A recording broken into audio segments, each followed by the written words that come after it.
Hi, this is Kit, and in a few minutes, I'm going to start a commentary on the 2006 movie Miami Vice, directed by Michael Mann, starring Colin Farrell, Jamie Foxx, Gong Li.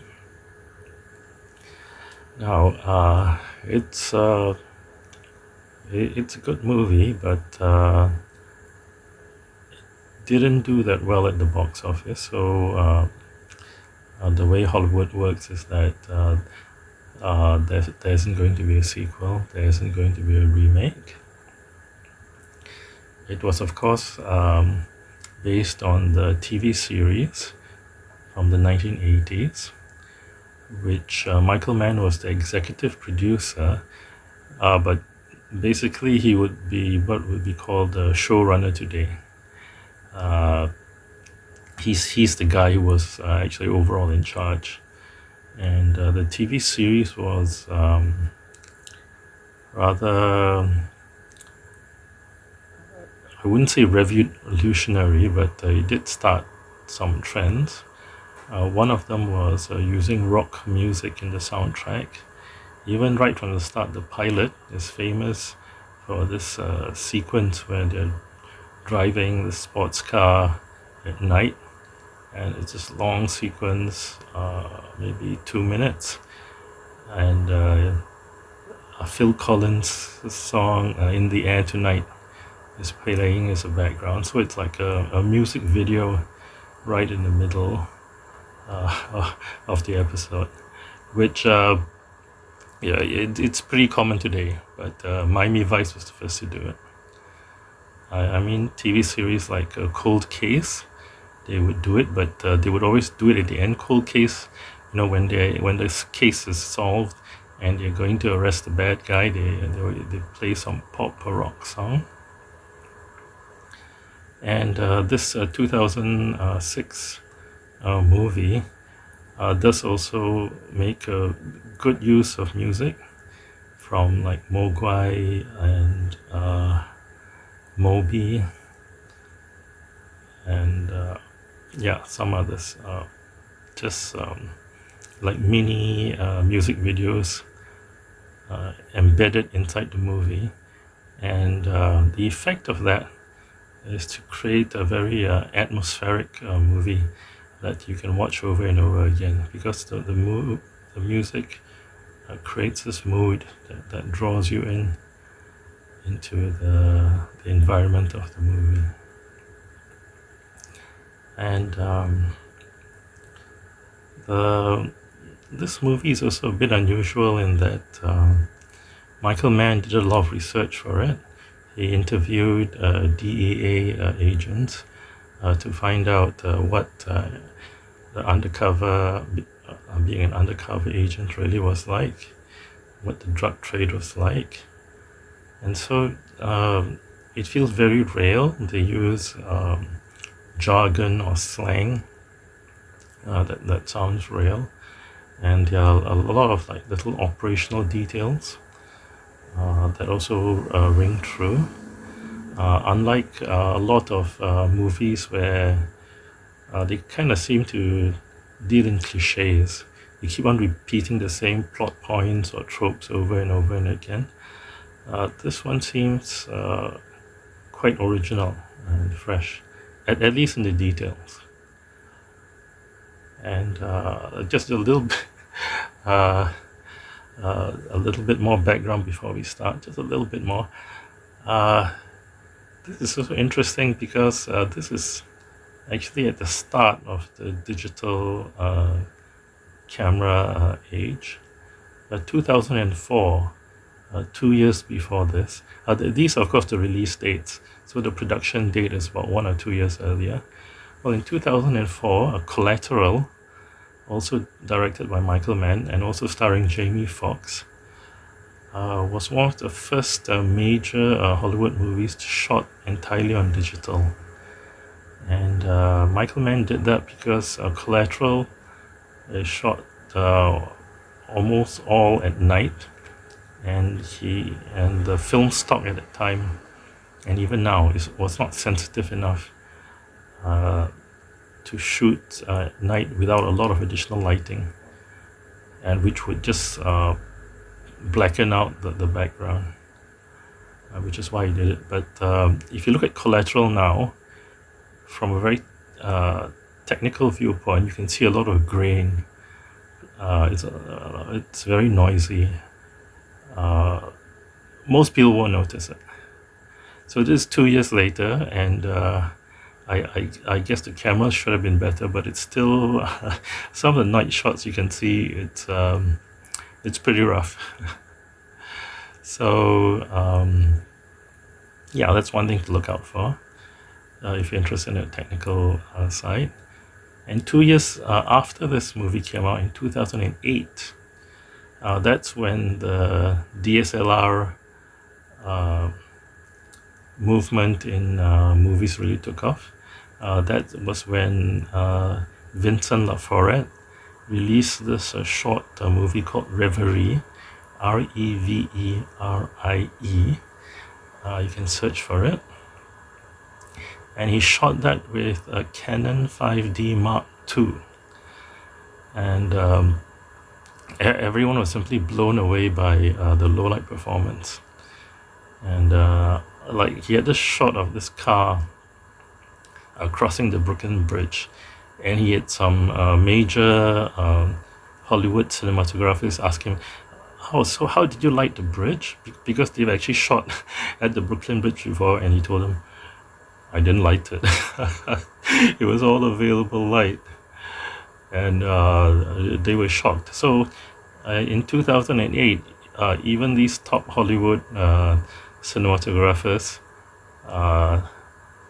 they didn't have as much low light performance available to them as a DSLR. So yeah, historically, this this movie is interesting because of that also. So the other things, there's a little bit of gossip. After Jamie Foxx was hired already, and he signed the contract and everything for this movie, he won an Oscar for Best Actor. So he went to the producers and said, "Hey, I got an Oscar. I deserve a raise." And they didn't have the budget for it. So Colin Farrell said, "Okay, you can take a cut from my pay." So that's the kind of guy Colin Farrell is. I should mention that Michael Mann is my favorite director. A lot of people like Heat. I think Miami Vice is as good, if not better. This kind of a gritty action cop drama. Also watch his Last of the Mohicans.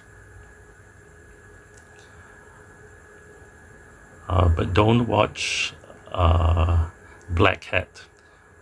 His attempt to make a classic hacker movie. Black Hat is horrible. It's really bad.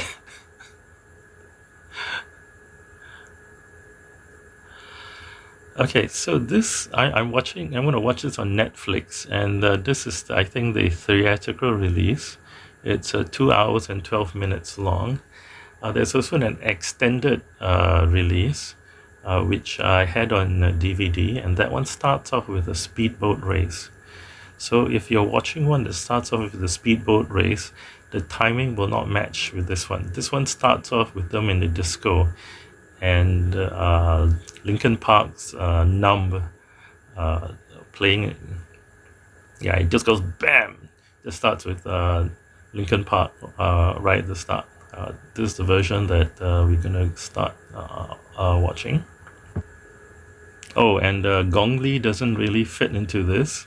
It's a bit strange having a Chinese lady who was brought up in Cuba as a drug runner. She was written in because Michael Mann was a huge fan of Gong Li, and he wanted to work with her.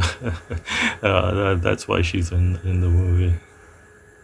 One, oh, uh, yeah, okay, yeah. So I saw this a few times in the cinema when it first came out. I bought the DVD when it came out, maybe 5, 10 years later, and haven't seen it since then.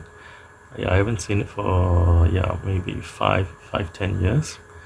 Yeah, so this is the first time I'll be seeing it for a while. Are you ready? 3, 2, 1, go. Okay, Universal Studio logo.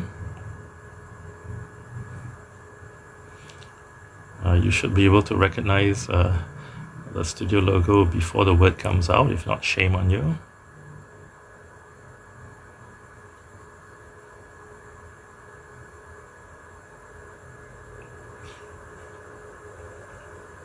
Linkin Park.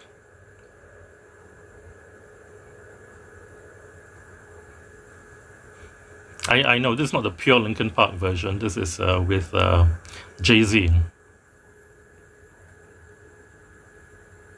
Very impressive, right? They're I mean, it looks great. They're just standing there staring at people like hawks. Uh, it looks great, but undercover, you're really standing out. This is not the way to be undercover in a nightclub.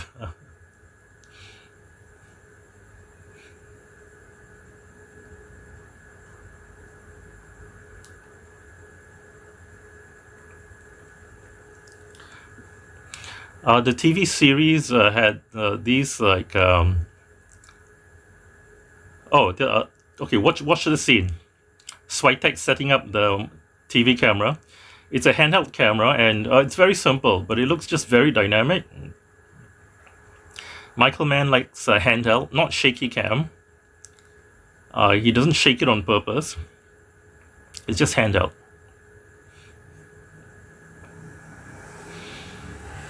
Okay, this thing, Sonny chatting up the bartender. I guess that's supposed to show that he's single. But yeah, it's a very nice way of introducing his character this way. You don't really realize that they're telling you, hey, Sonny is single. No, you just show him chatting about a pretty bartender. They're very good at show don't tell in this movie, and actually I didn't understand some of what was happening. Like in a nightclub, it's very messy. There's going to be a lot of action, and it's just a bit strange.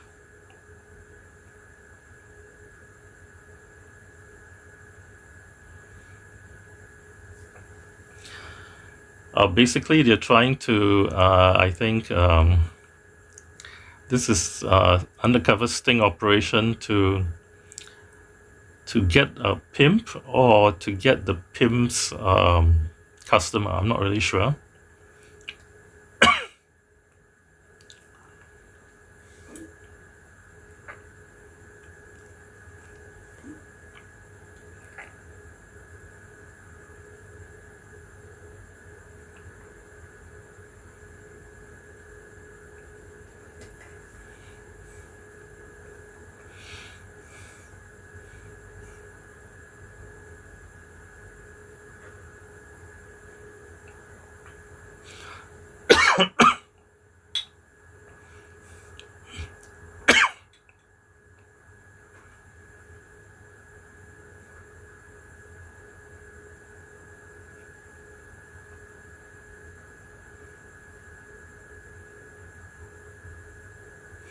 Okay, this is classic Save the Cat.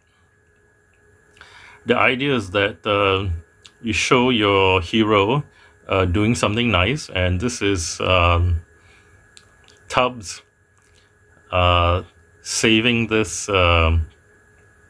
this prostitute. This is his Save the Cat moment.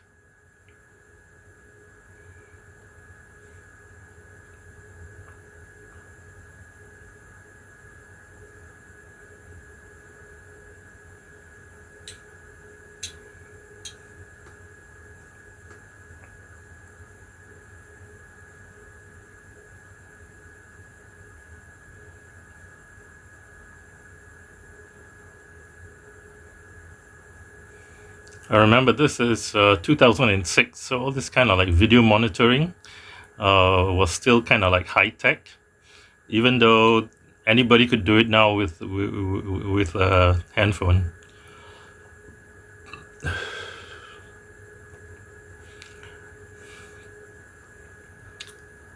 So you've got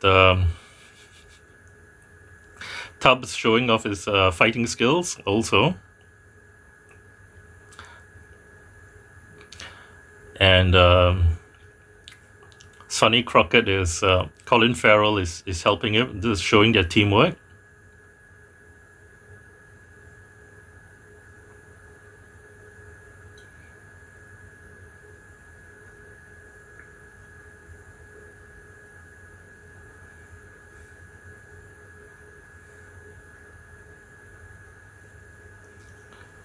And this is the inciting incident. What you saw just now was the showing them in their natural environment, just doing their normal undercover work. And suddenly, there's these kind of night shots that you can see. If you look closely, most people won't notice, but if you look closely, you'll see a lot of grain or electronic noise. Yeah, so in terms of standard script structure, this is very fast. For the inciting incident to come within a few minutes, this is very fast. And this is a 2-hour movie.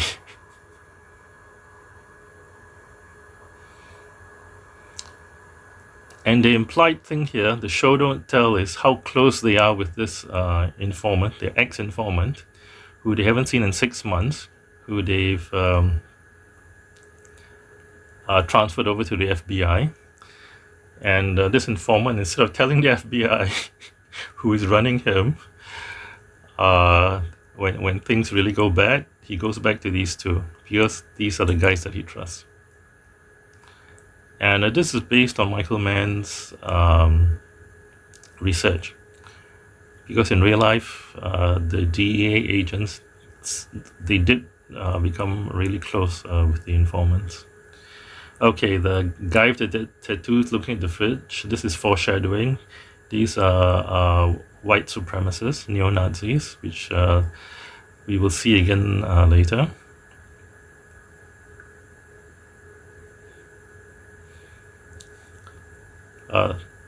Ciaran Hinds, the FBI guy.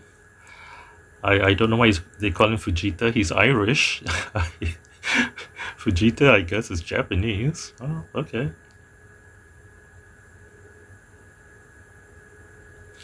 All this procedure, calling in, confirming the IDs. I don't know if it's real, but yeah, it looks convincing.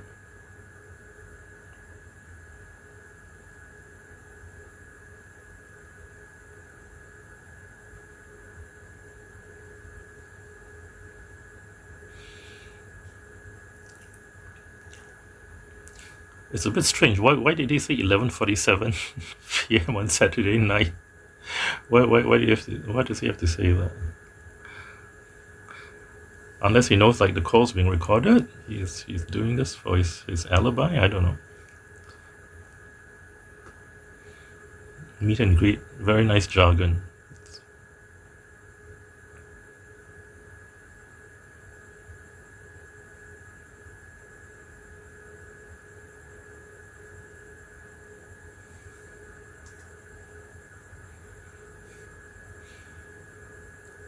HRT hostage rescue team.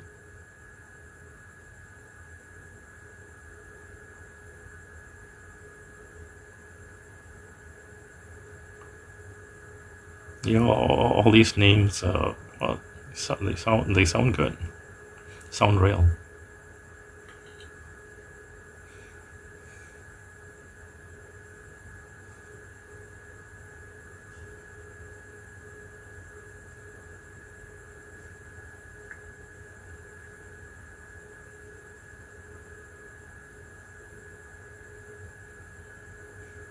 One of the reasons I'm doing this commentary now is that a friend of mine just watched it. We were talking about Gong Li, And I was telling you about Gong Li in Miami Vice, and he said, "Oh yeah, okay. I guess I should watch it." So he watched it, messaged me some comments. Yeah, watch the grain. Yeah,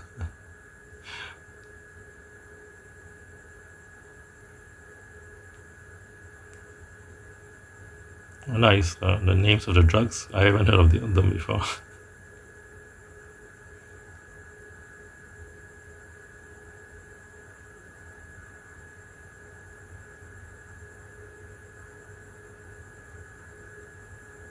So this feels very real.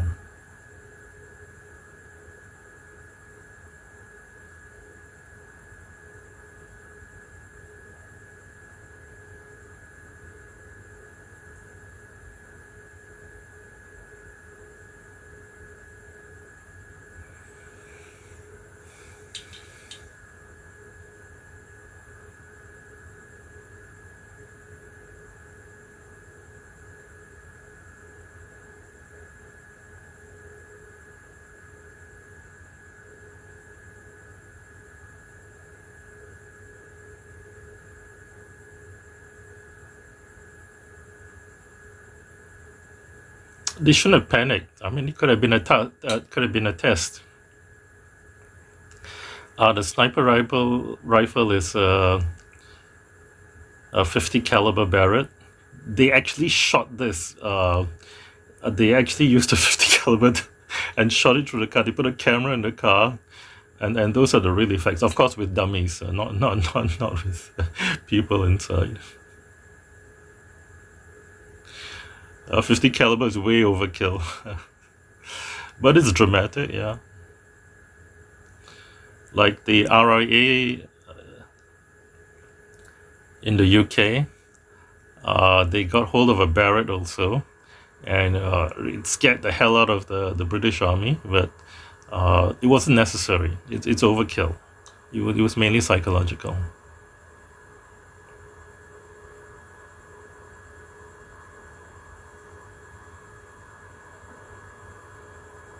Look at the details. He's got like cable ties on his hands. This is the first time I've noticed it. I didn't notice it before.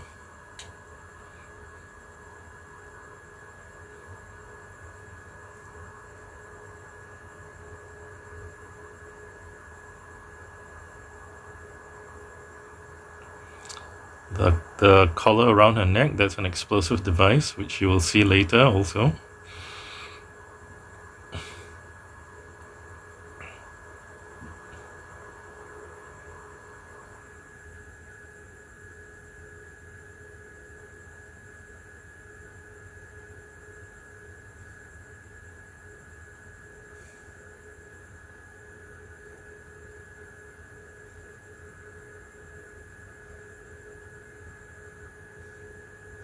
Lonzo, very convincing, freaking out. Yeah, good acting.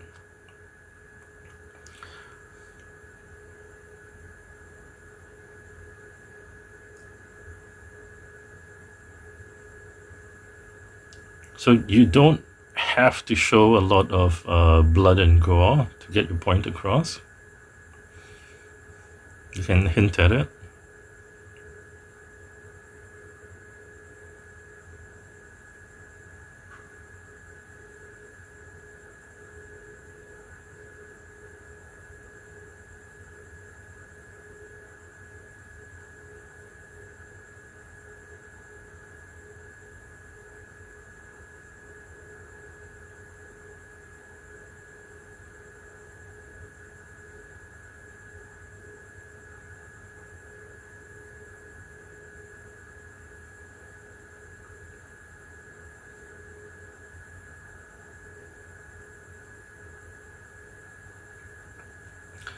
And I wasn't sure what happened here at first, but yeah, the truck ran him over. He ran from the truck, and my friend said that it was only from here onwards that he got interested in the movie.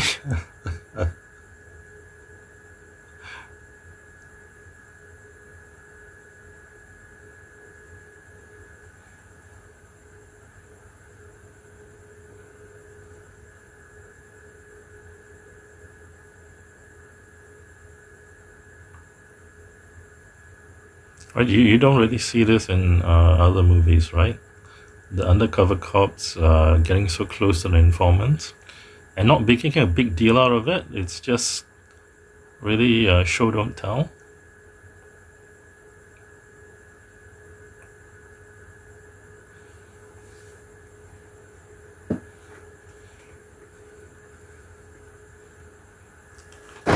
Yeah, it's because of this movie that I started recognizing Ciaran Hinds and following him.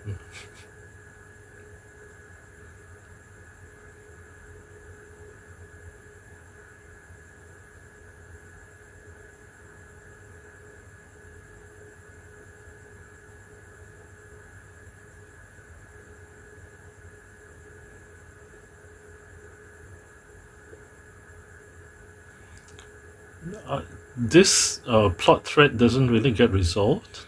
Not that I remember. The Even at the end of the movie, I don't think they found out where the lead came from.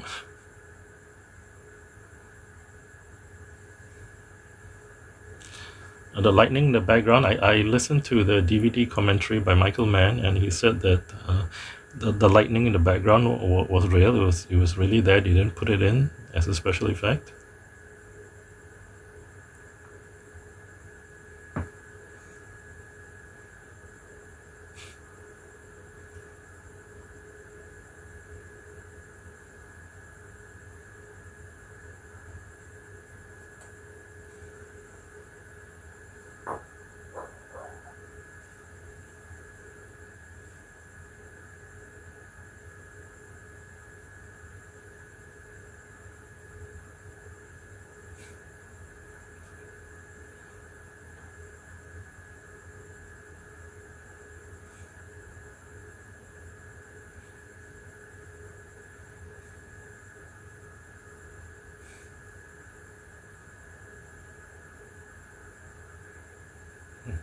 Nice jargon. They don't say transportation, they say transpo.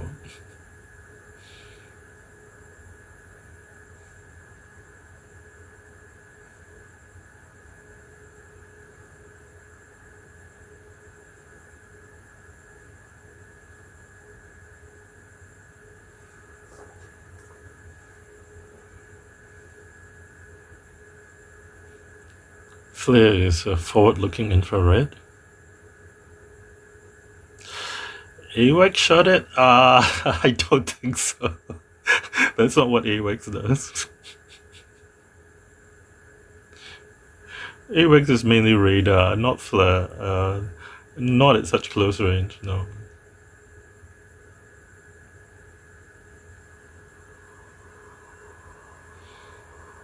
And I don't think even DEA has access to AWACS. Strictly Air Force.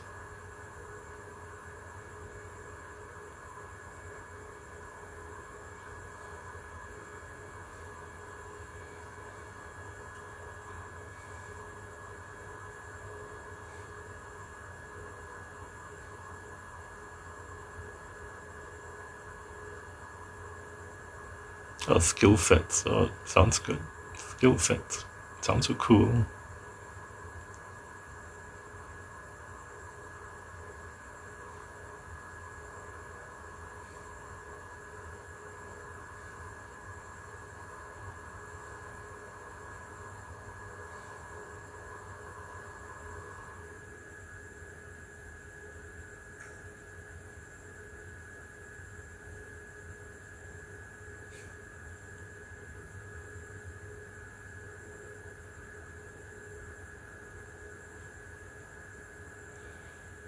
That looks like a grenade launcher, but that looks like a shotgun pattern. I don't know.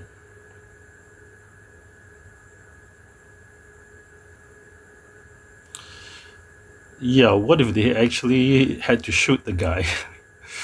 Would they be in trouble legally?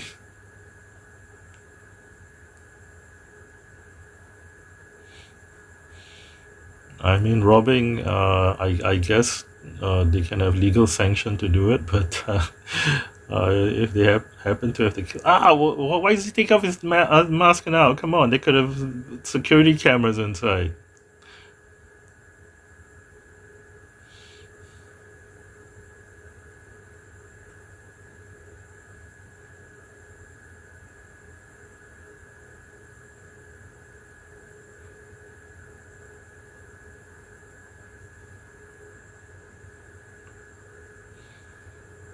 The small flame than high explosive, but that's what you normally get in Hollywood now for safety reasons. The older movies, they use real high explosives, you can see.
So all the other sidekicks, they were like a bit more developed in the TV series because they had time. Here they are like pretty flat.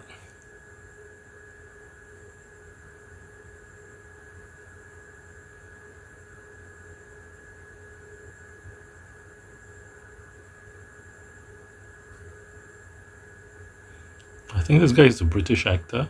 So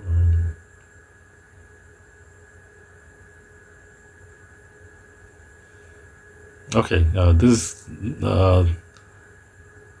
the kind of movie that you don't want to watch with your parents.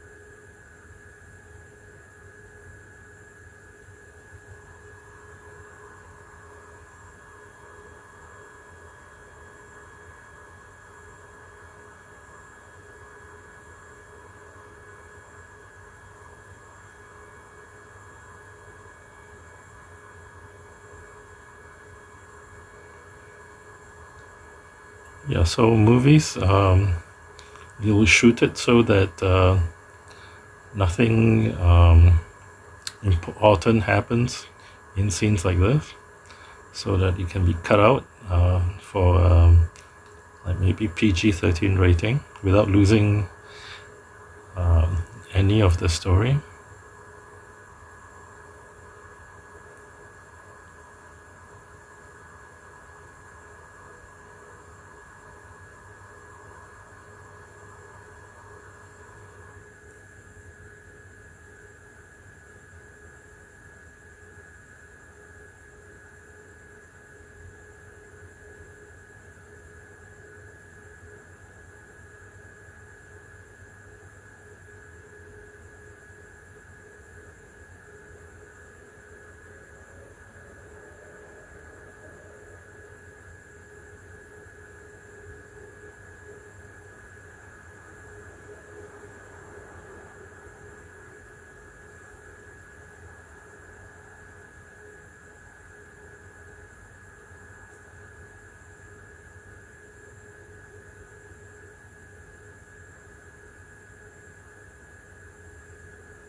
Remember, Michael Mann likes handheld work. This is not Steadicam.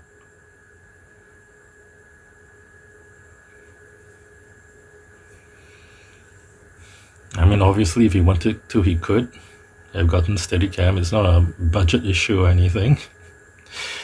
He just prefers handheld. And the handheld is that the camera's on the shoulder.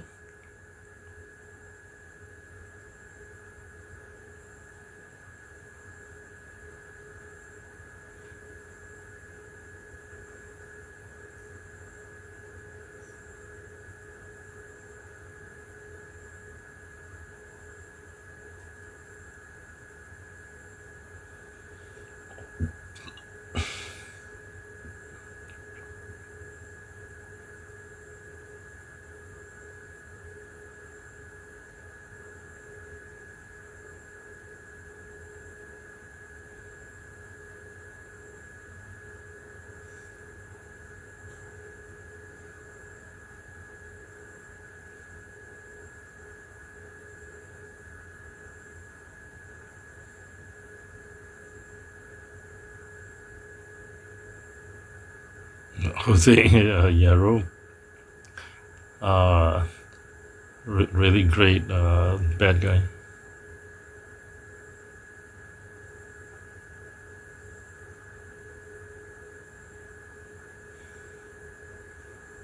Do not get romantically involved with your co-workers.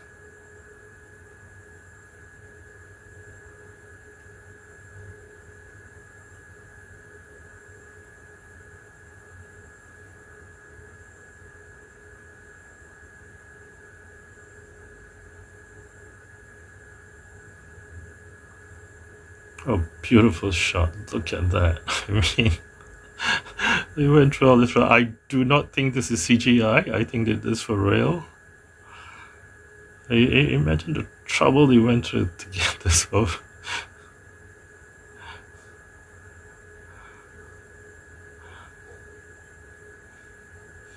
Most airplane shots you see today, they are CGI, the computer graphics. This one, I really think it's not.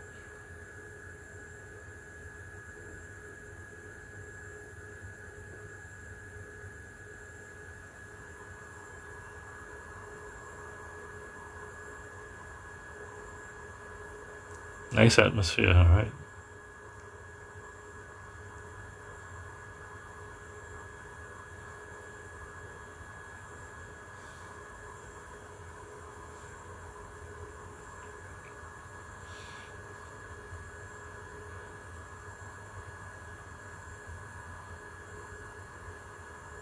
Yeah, and the armed guy like strutting across the road.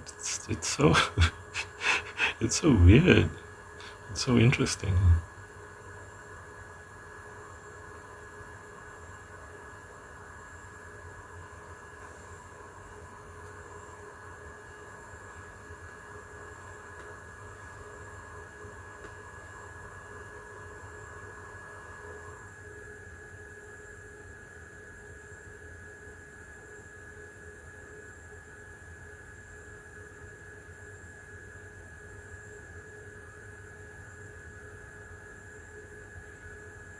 And they didn't search the other guys. Didn't find a grenade.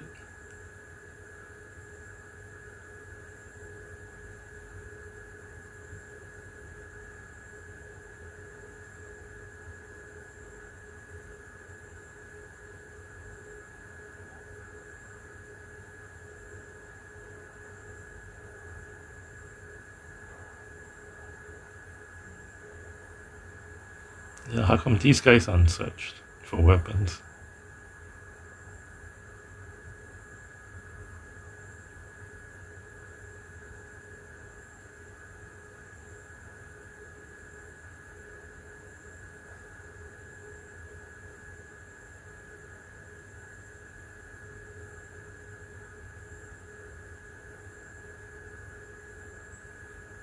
Nice. See how they react under pressure? How they improvise? Very impressive.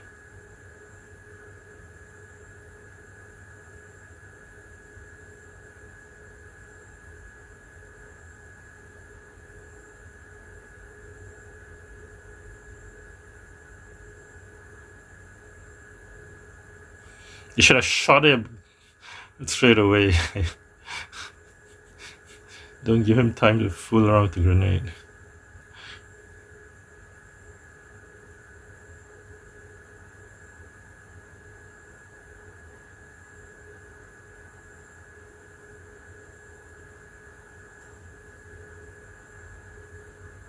Smart, smart. Turn the tables on him.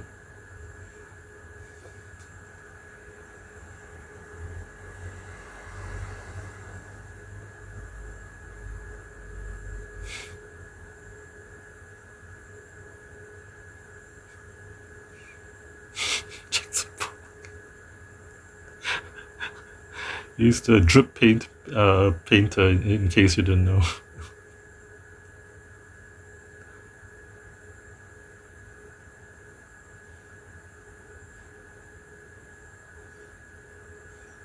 Look at their language. Close each other's eyes.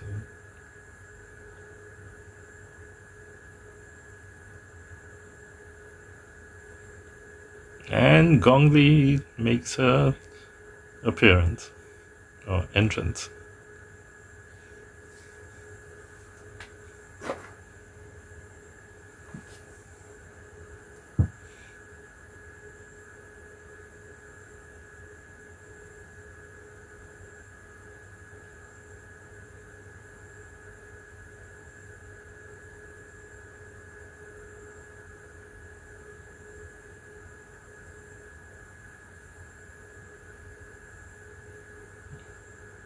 You know their stuff, the details.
Oh, he's such a delicious bad guy.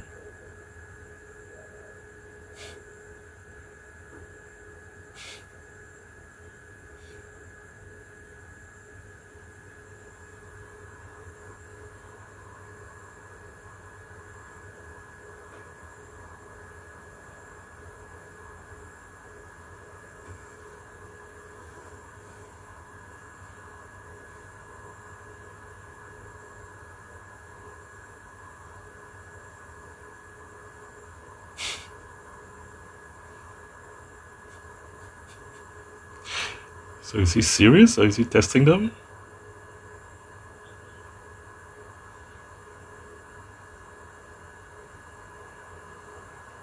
You react so well.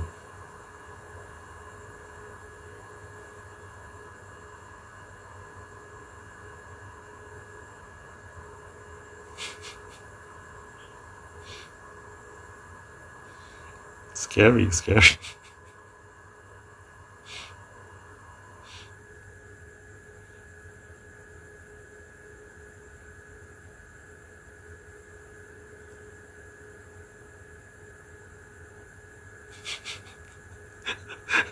Finishing the drink, I think that's supposed to show that he was nervous. He's calming his nerves.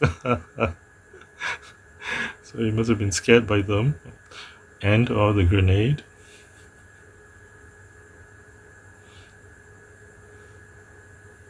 Looks so authentic, right? This really looks like they shot it on location. And well, that's what you can do with a major Hollywood production.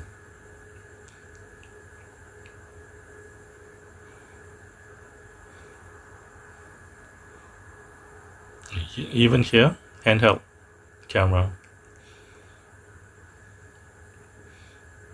It's not on a tripod or a dolly on anything.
The jamming the phones is based on a real incident that Michael Mann was interviewing the DA agents. He told him about this. This whole thing about this whole area of town being cleared out for a meeting. All this is supposed to be based on a real event.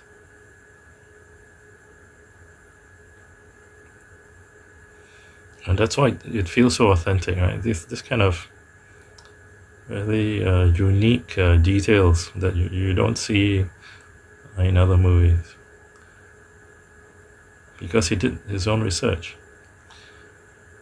Most movies, most writers, they just watch other movies and they just recirculate all these ideas until they become cliches. Like you look at the way Hollywood treats Clausewitz. They talk about total war. That is a total misunderstanding of Clausewitz. But whenever Clausewitz is mentioned in Hollywood, for example, I think Crimson Tide, and can't remember what else. Okay, that sniper rifle, that is not a 50 caliber. Oh, the stray dog there, I forgot about that. All these details. Details are fun.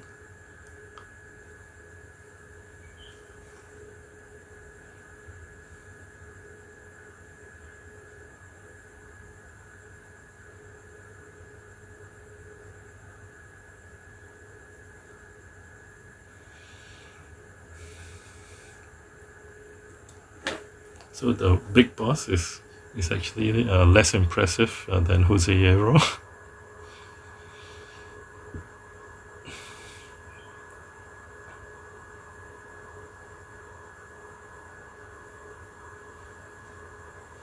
But why show his face? I don't think this is good tradecraft. Right, they haven't done any job for you yet. You show your face to them. You see, he doesn't look very strong. There's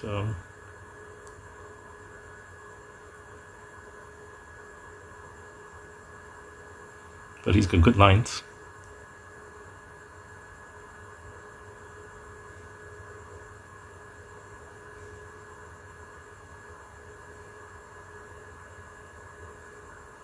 No, I don't remember them doing a close up on the watches. What are they wearing? The same brand of watch?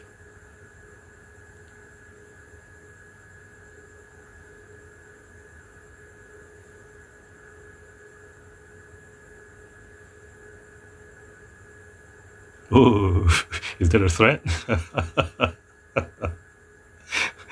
I extend my best wishes to your families. Unless he wanted to judge them face to face to see if he could trust them. I don't know. Otherwise, really, this is bad operational security.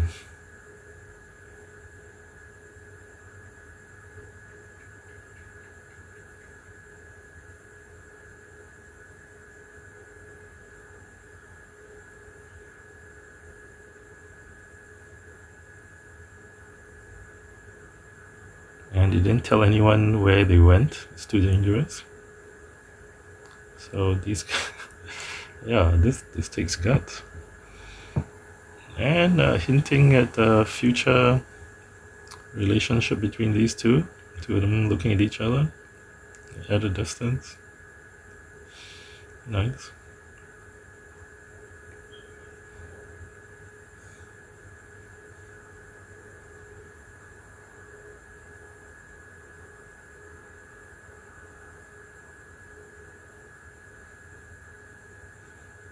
The A500, I remember looking that up just for the fun of it. I think it's custom built based on a Burt Rutan design, I think. I can't remember. Yeah. You can look it up if you're interested. Burt Rutan, Burtrutan. He's retired now, but one of the best aeronautical engineers of his generation.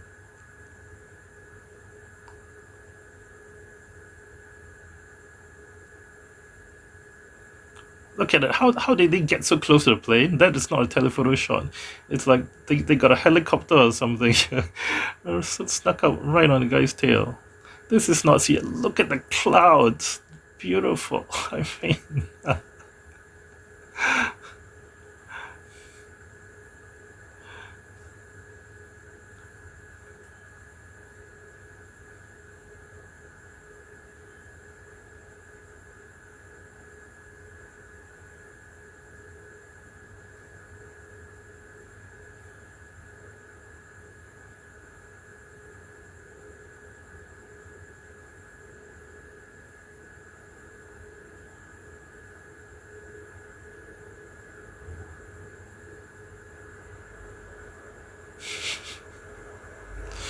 whoa, that is very dangerous. Flying so closely together. That is very.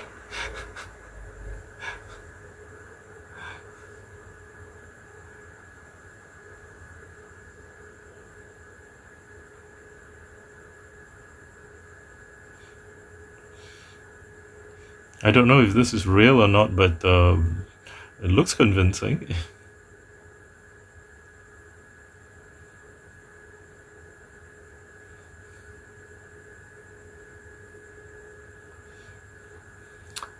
I and even this, whoa, this low level shot, beautiful. It's like Ridley Scott, and then the thunderclouds in the distance. Yeah, it looks like a Ridley Scott movie.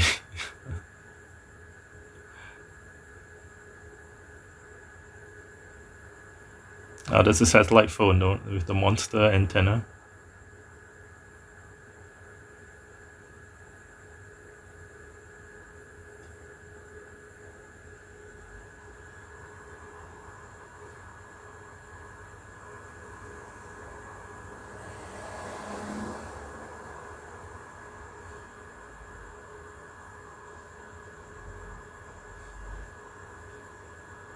Nice, the way Jose Euro just sits up in his seat. That's good acting.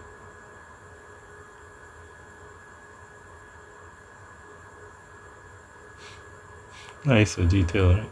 Only two.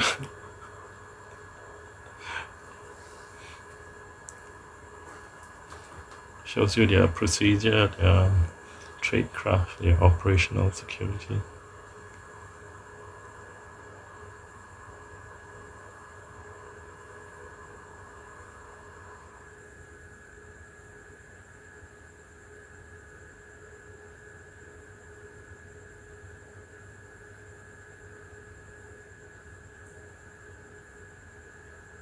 Why are they doing this? I don't understand. Build trust? I mean, they didn't have to. I mean, yeah, they're the ones who ripped it off in the first place, but why return it?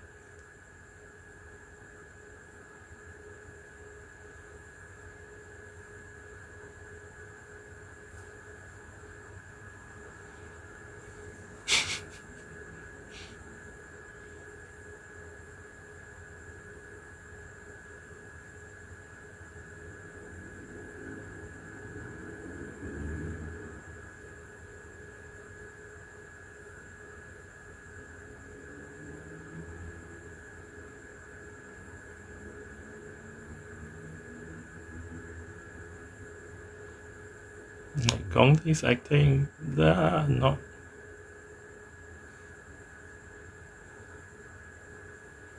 She's really good in the last scene of the movie on the boat, but the rest of the time, I don't see anything. But Colin Farrell, when he was like getting a lot of buzz, I didn't see anything. It was only in this movie that he seemed to be a good actor, which is I think due to the director. Some people say that the director's main job is actually the performance of the actors. It's not all this other stuff, all this logistics and visuals and all that. The basic job of the director is to make sure his actors deliver the performance. If that's true, Michael Mann is a good director too. Jamie Foxx also, I don't see anything in his acting except in this movie. Jamie Foxx is, yeah. Okay, standard Hollywood structure, save the cat. In the midpoint, there's like a major development or reversal. It's not really a reversal, but this is the major development. The relationship between Sonny and Gong Li.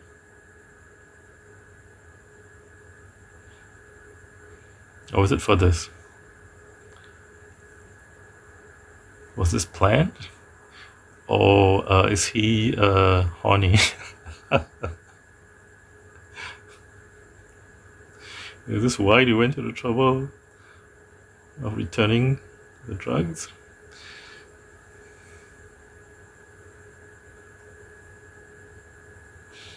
I didn't know what mojitos were, but after this I tried one just because of this movie. I'm not a big drinker. In fact, I'm not a drinker at all. Okay, so it wasn't planned. At least not with Tubbs.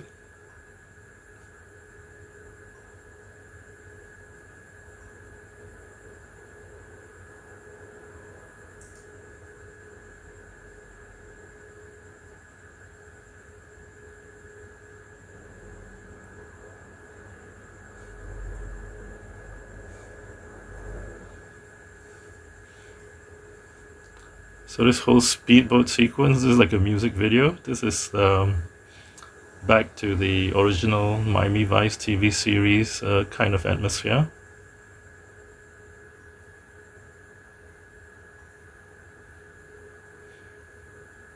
You can find this scene on YouTube, cut out, listed as best scene in Miami Vice. I didn't do it, someone else did it.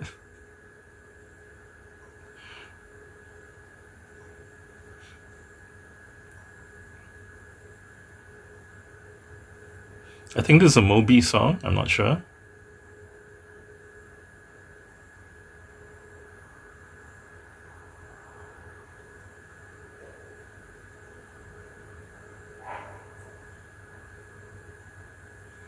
And the speedboats, of course, are also from the original TV series.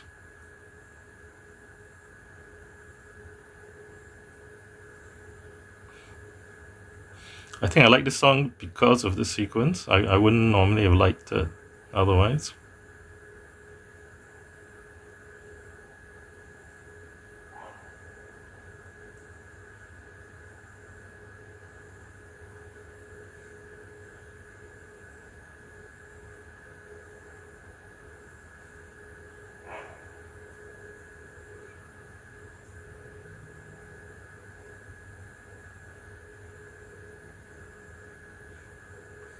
Yeah, they're so like indirect or poetic.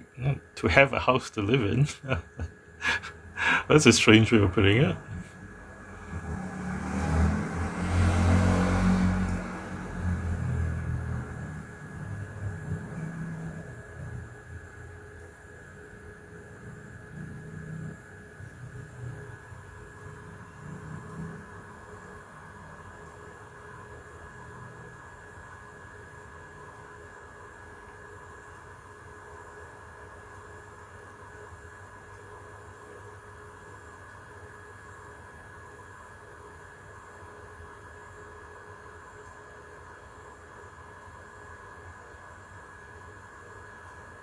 And the singer here, I think this is Gloria Estefan's brother.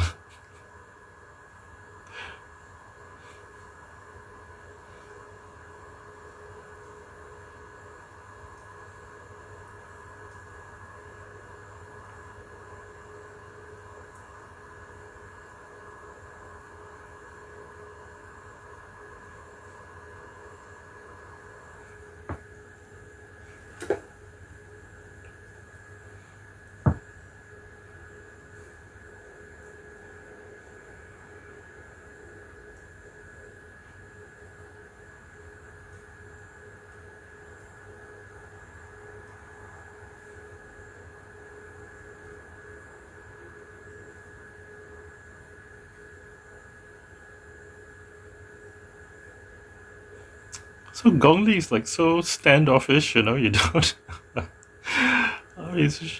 Did Michael Mann ask her to act this way or what?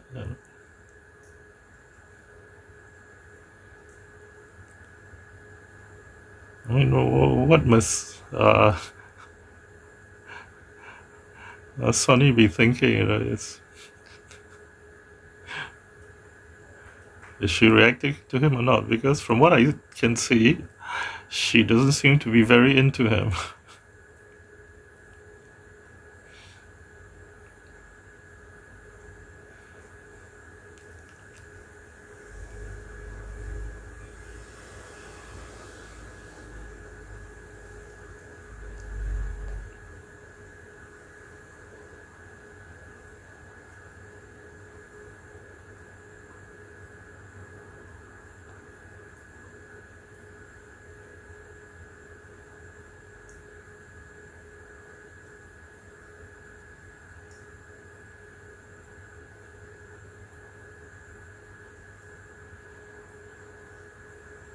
I think they play the same song at the end after she finds out that he's an undercover cop and he's driving her to get her away to safety in the car.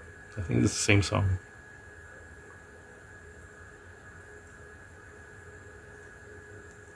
So that's how you create an emotional link for the audience with the music. So this kind of becomes like their song. So when they play it at the end, when they're like kind of breaking up, you get an emotional response because it has already been established that this song is like their song. So it's not just the music making the music sounding romantic or sad or happy. It's how it's been used before that sets a meaning in the audience's mind. That's how you soundtrack. And how do I know? Because I watch a lot of YouTube movie analysis videos.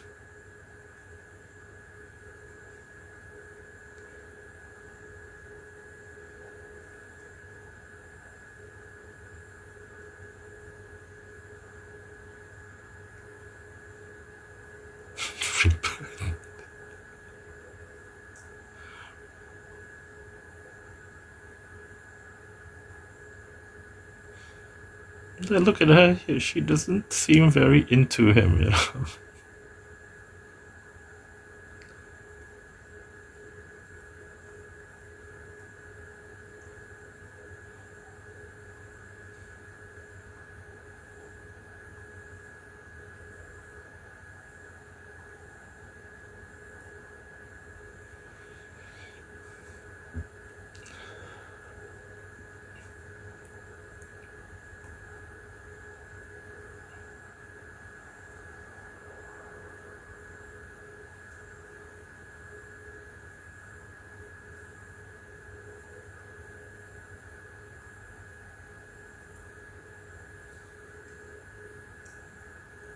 Is this shot in Cuba? I don't know. It sure looks authentic. But it's Hollywood. They can do anything.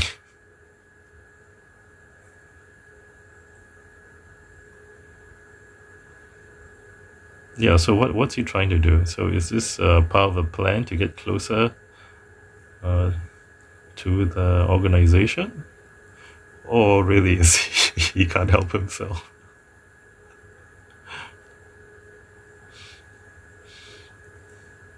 Nice mood music, right?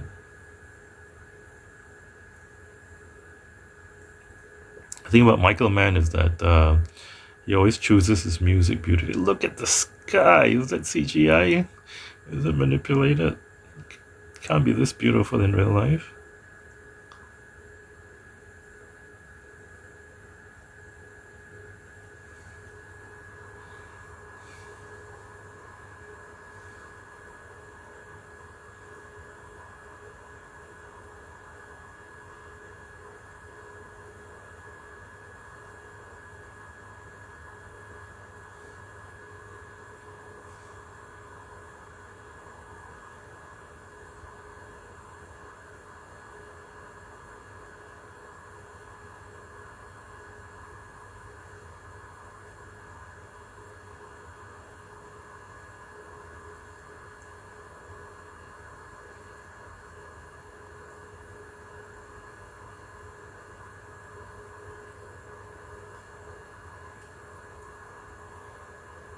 Yep, you definitely do not want to watch this movie with your parents.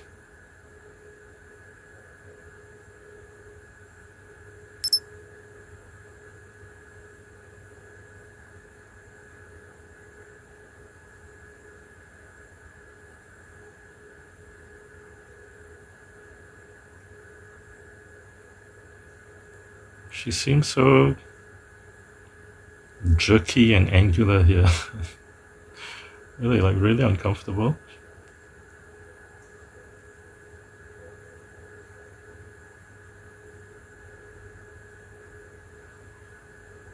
I'm curious about how the two of them got along together in real life.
You're smart. Or if you sound greedy, then they'll think that you're real, not an undercover cop.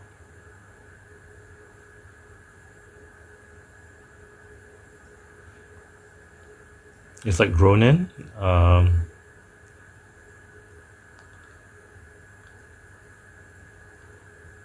Well, what's again? Look at this wide angle shot here with the hair. Its face looks really distorted.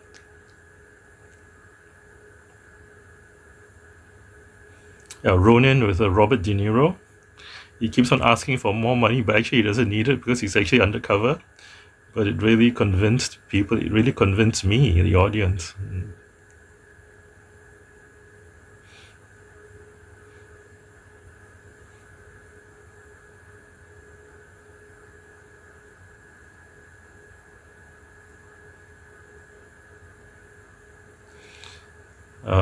One of my friend's complaints was that he didn't like Castillo here. Wasn't very impressive because Castillo in the TV series was Edward James Olmos. He was very impressive. There's one episode everybody remembers when some super killer from Castillo's past comes back, and Castillo tells the two of them, back off, this guy will kill you. And so Castillo ends up fighting off the guy with a samurai sword. Very impressive.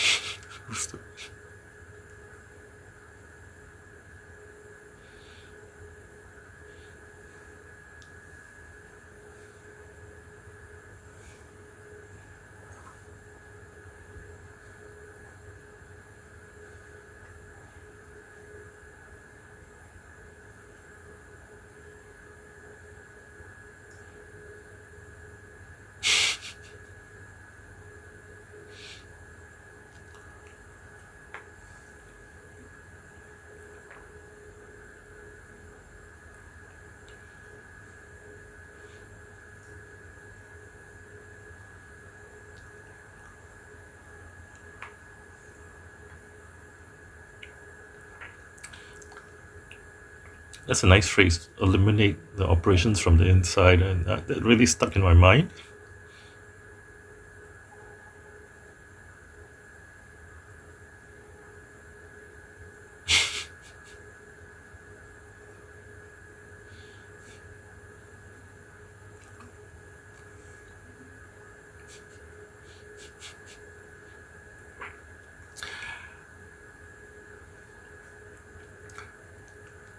It's like he's insulted because he thought that Ciaran Hinds called Gong Li a dog. I think that's the purpose of this.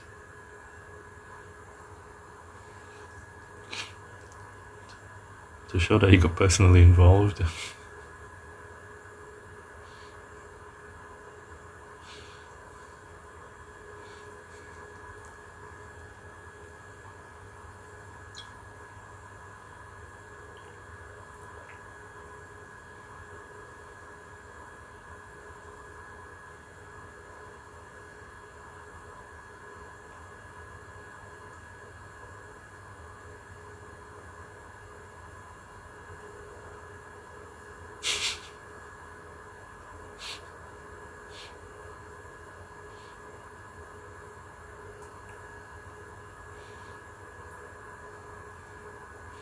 It's more interesting when people argue, right?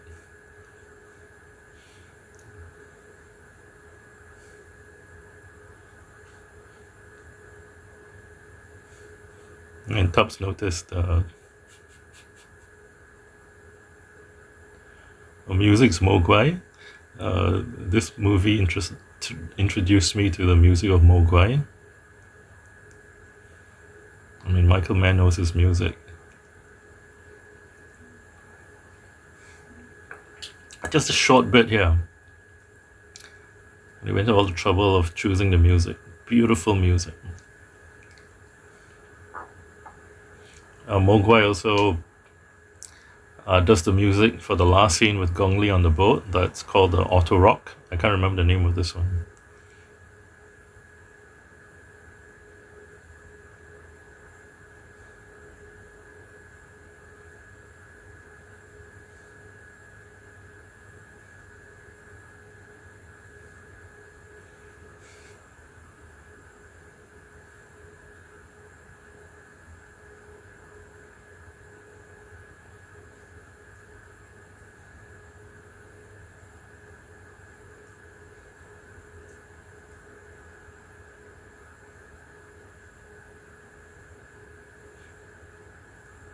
Blackstone. I actually have a small bit of money in a Blackstone unit trust.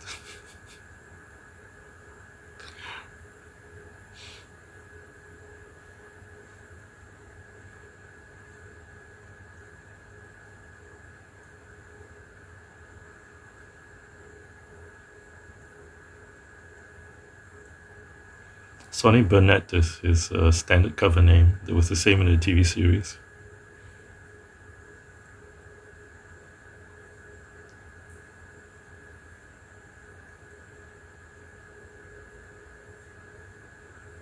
So you expect him to to get angry, but he doesn't.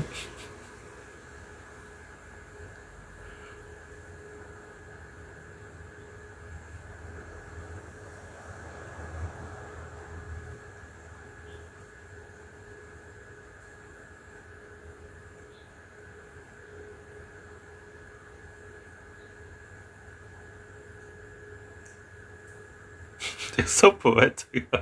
Paid him in lead. If you didn't get it, it means bullets.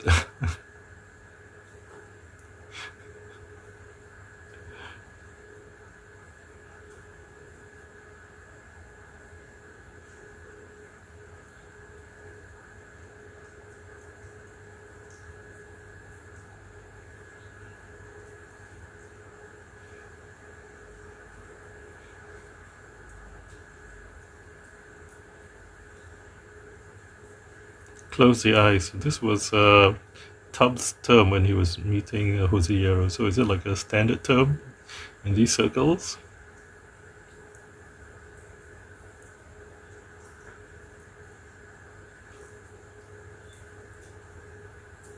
So Jose was right. They should have killed him.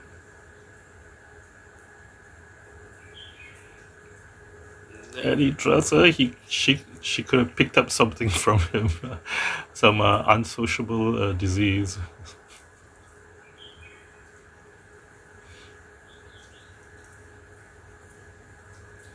But even this, I mean, the huge, what is that, a banyan tree in the background? It's not. That's not a scene you forget.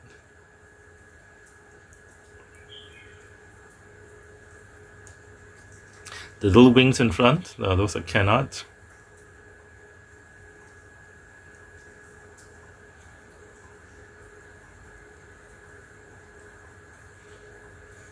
Even this low level shot, handheld.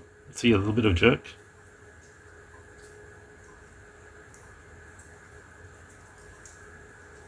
Michael Mann does not do Steadicam or dolly.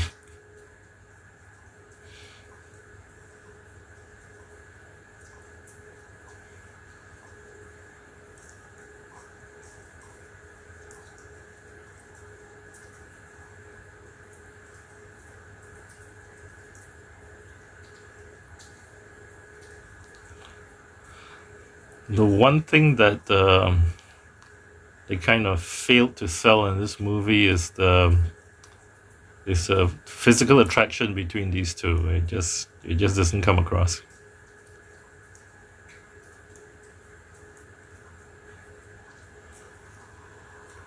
I mean, they can't even wait to get back. They have to do it in the car.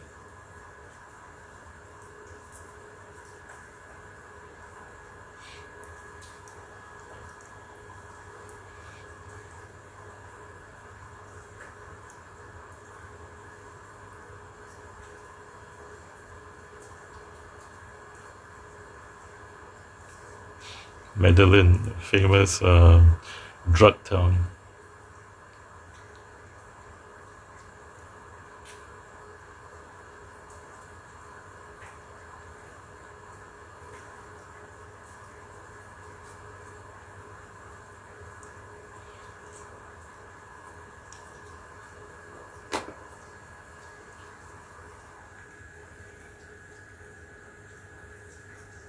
Malaysian freighter.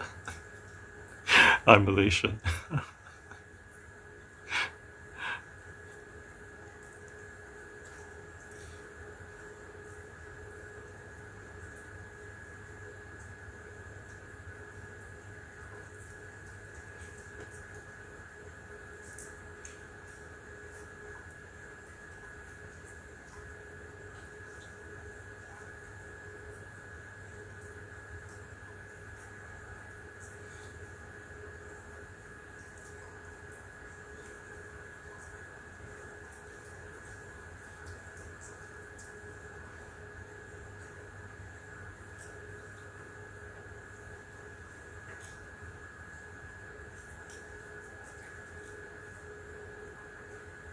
This is another thread that didn't go anywhere. I think the arms cargo from the Russian freighter.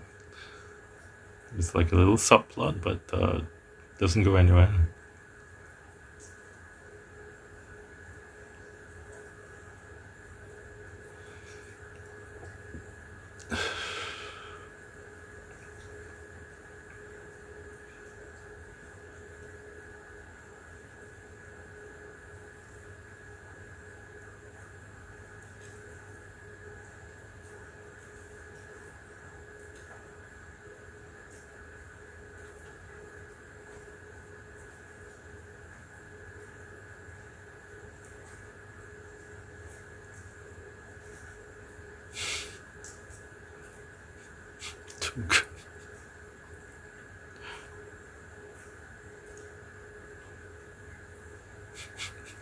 And he's right.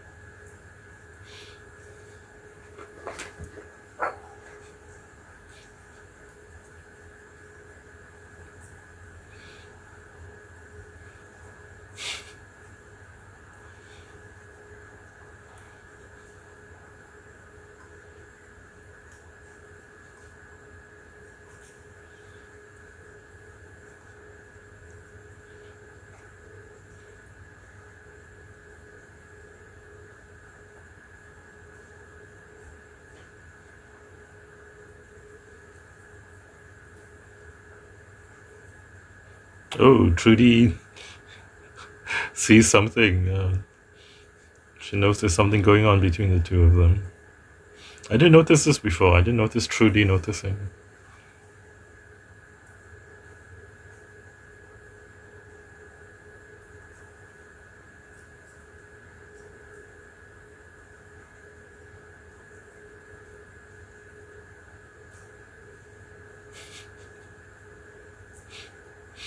Nice touch, Jose Euro staring at them. If you spend the time to put in this kind of detail, it's very nice. This is quality filmmaking.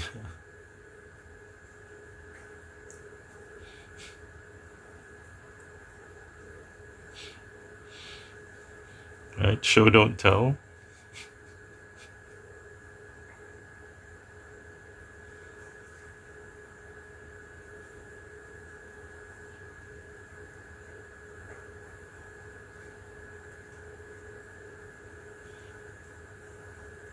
Which is, of course, what he tells her at the end. So this is setting that up for that. So this is good writing, right? You set things up, you get a payback in the end. So it has some kind of emotional resonance.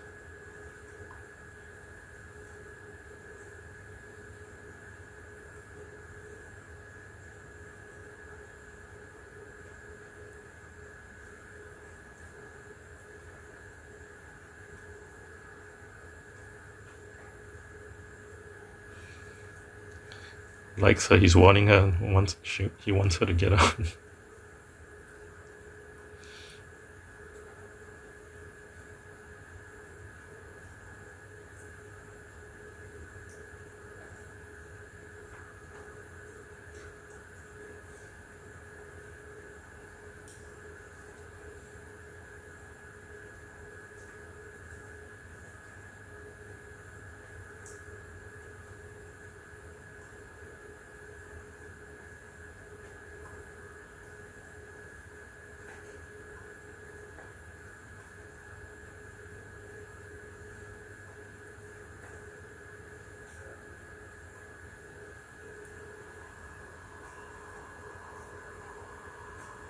You've got enough money, come on.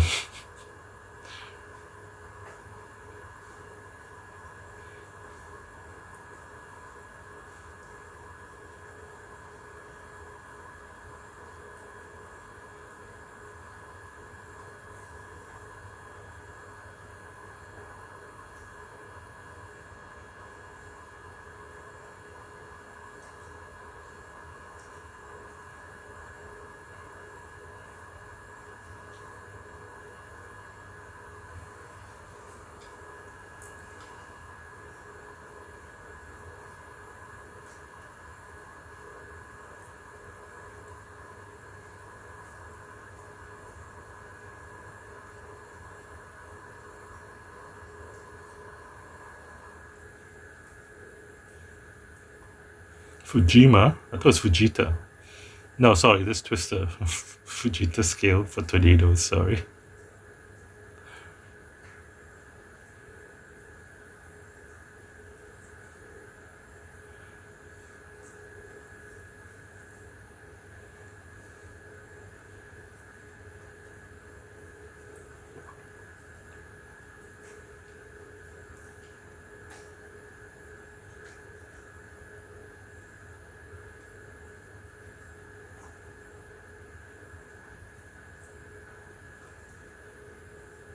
Yeah, maybe the line is that. Look at that. This is such a extreme close up.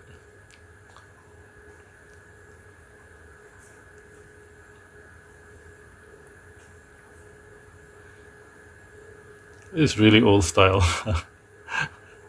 People use containers now instead of this. It's really slow.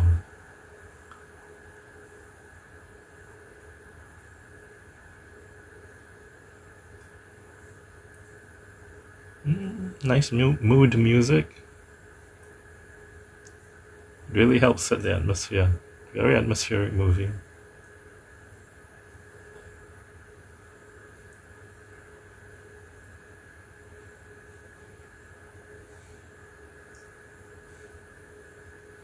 Yeah, they're just not selling it. They don't really seem into each other.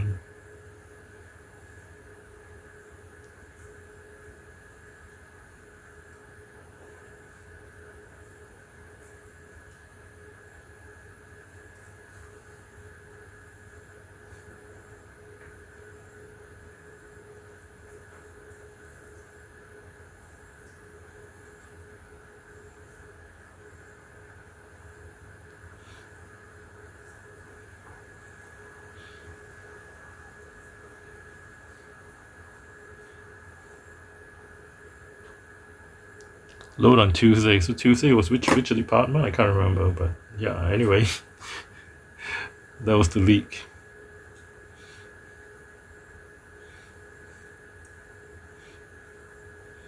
But yeah, okay. Earlier I said it didn't go anywhere, but yeah, it did go somewhere. They did find out they did find out the leak, but it's like, so what?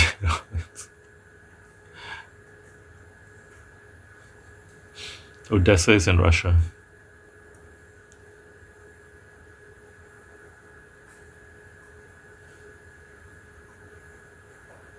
Too many moving parts. This is the first time that I heard it. I mean, it's only from this movie. It struck me as quite an interesting phrase.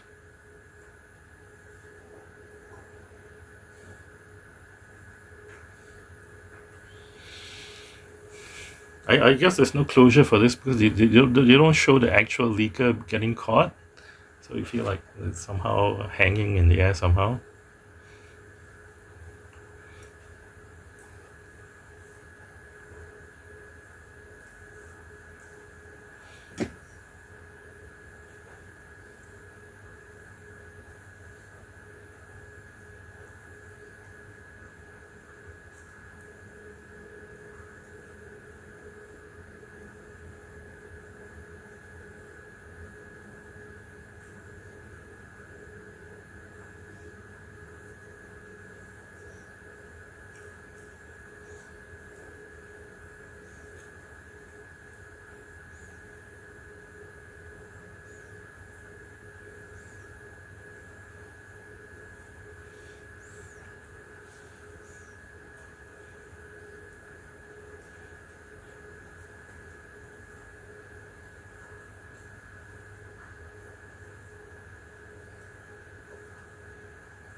I mean, seriously, can't use containers? It'd be a lot faster. Oh, it's from small boats. Okay, they can't fit a huge 20-foot container on the small boat.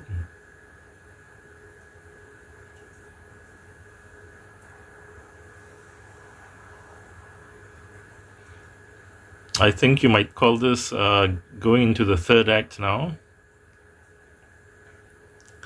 there's like the final push to the end, because Trudy got kidnapped. That's like the, I think, entry into the third act when things start going wrong.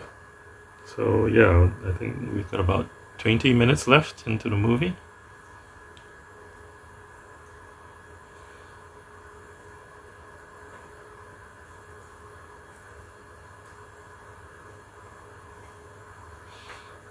And the bad guys have to be Nazis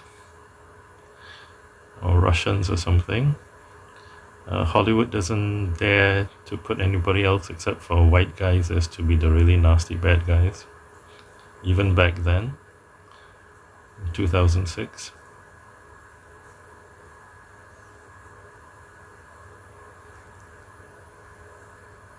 Yeah, but if you tie her up in the chair like that, I mean, what, you gotta take her off to go to the toilet every few hours?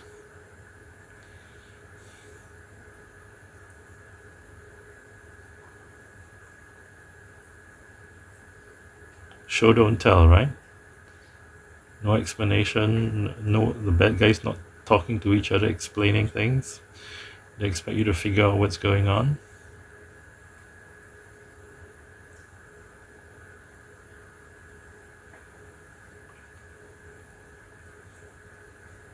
She's gathering clues near an airport.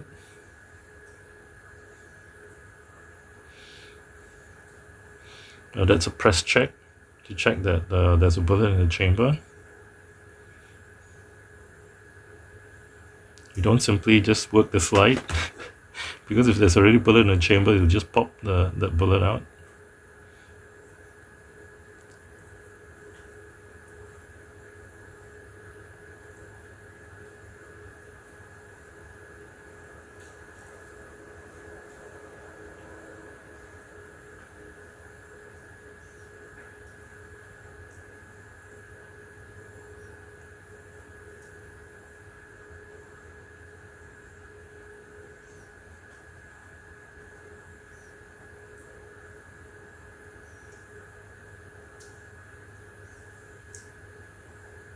Well, she's still trying to gather clues from the weather forecast.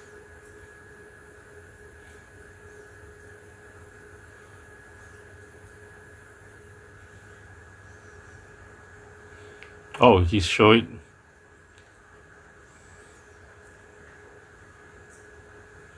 Yeah, he was trying to get some clues across. Oh, the guy was showing that it's not a recording, that this is the current day.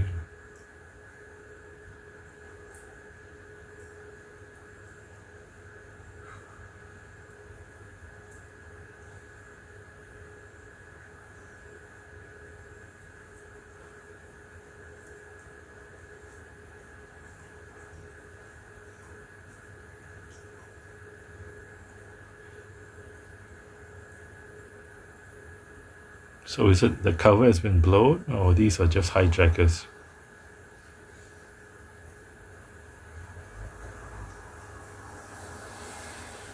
Ooh, cold, professional. No negotiations.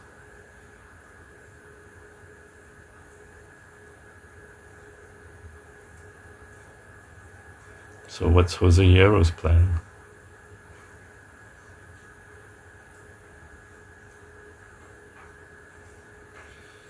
Oh, he wants these guys to go and kill the good guys. I actually forgot about this detail.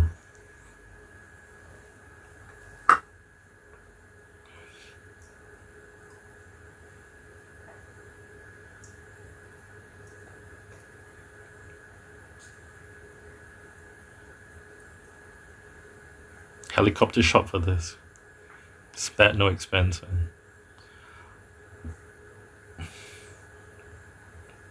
Michael Mann likes close-ups.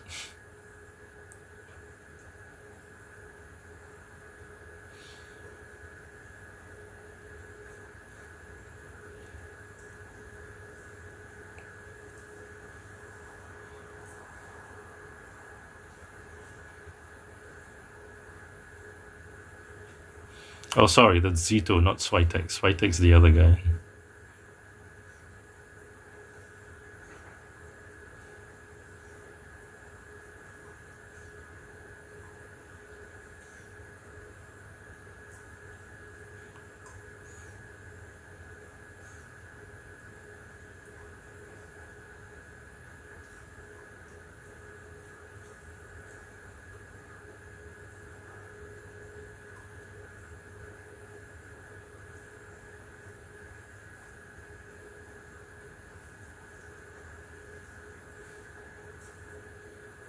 Ooh, beautiful shot. Speedboats, the water.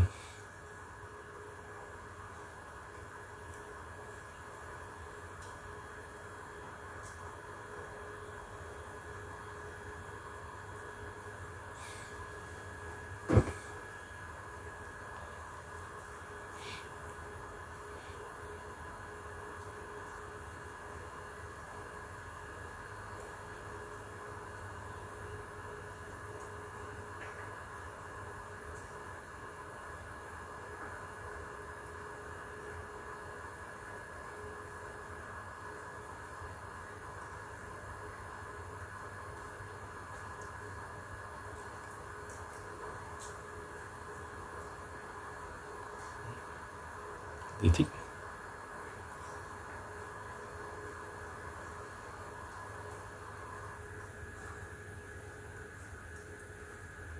Setting the mood through the music. These kind of atmospheric, environmental shots.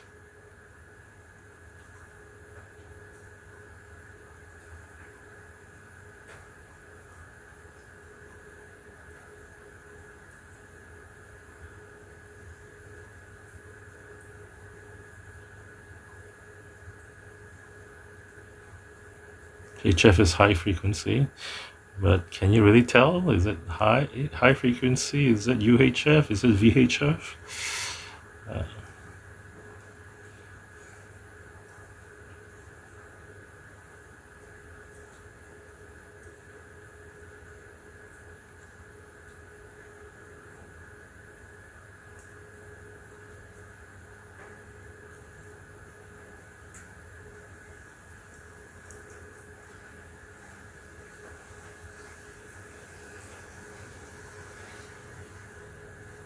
Nice, moody, atmospheric music.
There's probably available night light, no additional lighting.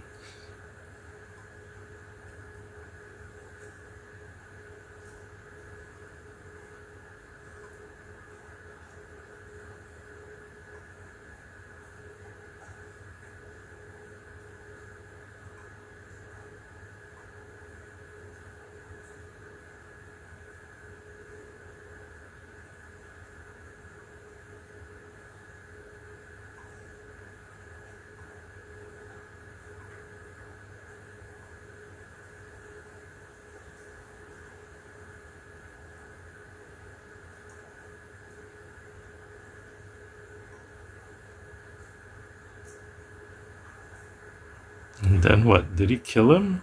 Or did he just cut off the circulation to his brain and knock him out temporarily.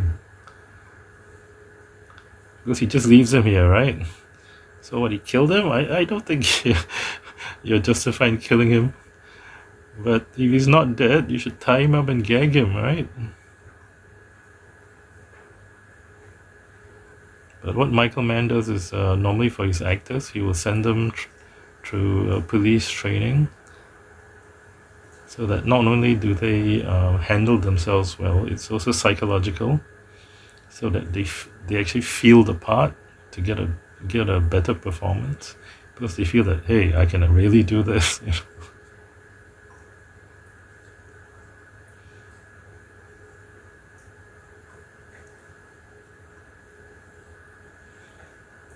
The dish, that is not a high frequency antenna, that's a microwave antenna.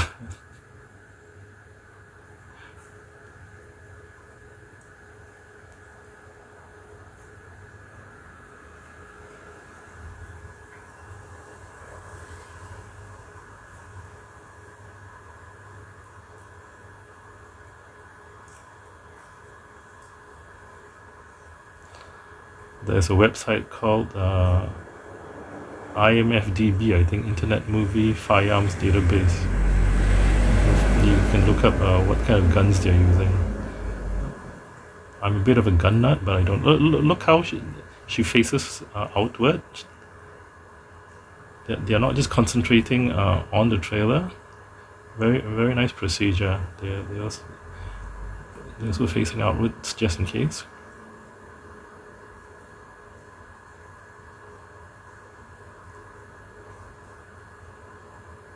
No, shoot him straight away. You should have shot him straight away. Close up. Very nicely shot. The suspense here, the tenseness of the situation, the close-ups. You've got a white trailer trash guy.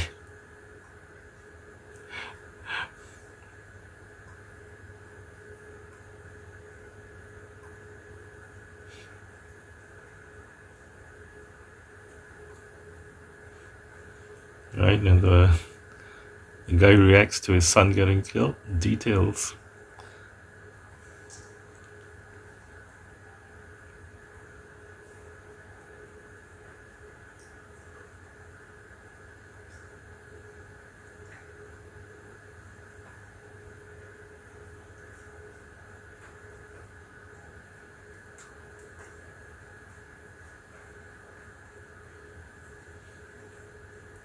It's true. That's actually what she's gonna do.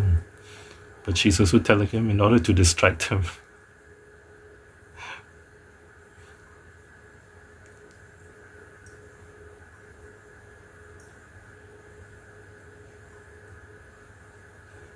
I mean, they really look the part, right? They really look like trailer trash.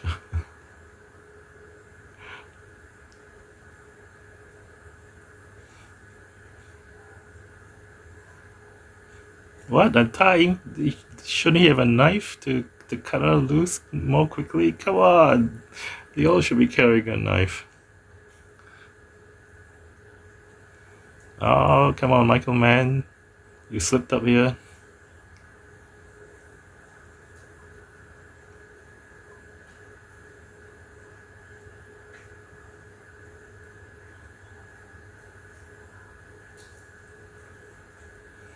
That cost you. Those few seconds cost you.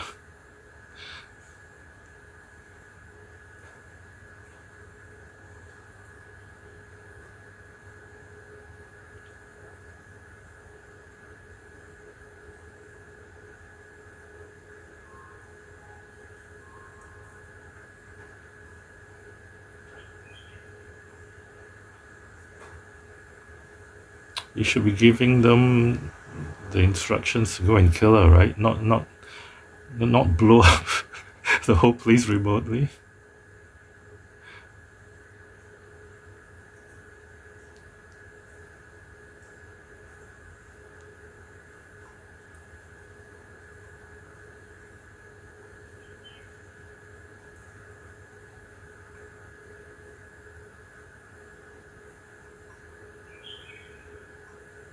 Move, move, get out.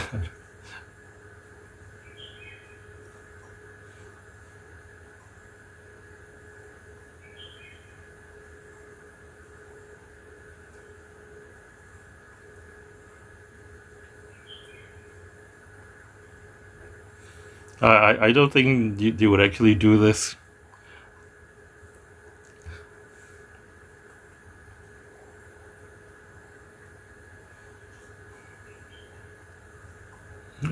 It's too dangerous to have this kind of remotely triggered bomb.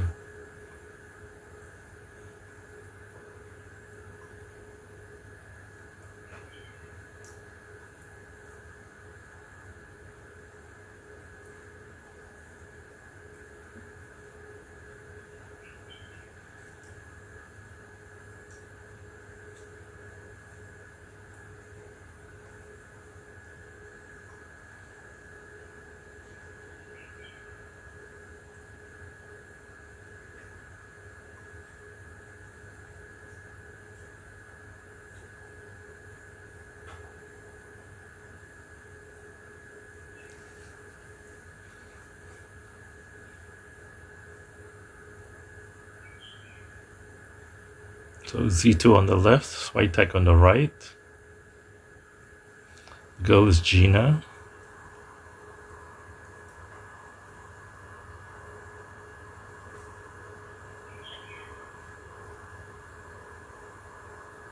The prospect? Why use such a big word?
What?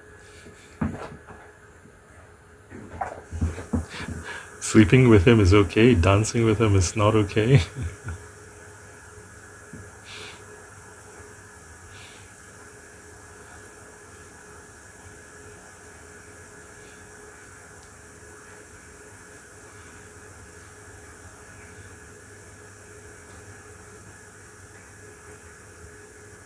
Handheld. Notice handheld. Michael Mann is a handheld camera guy.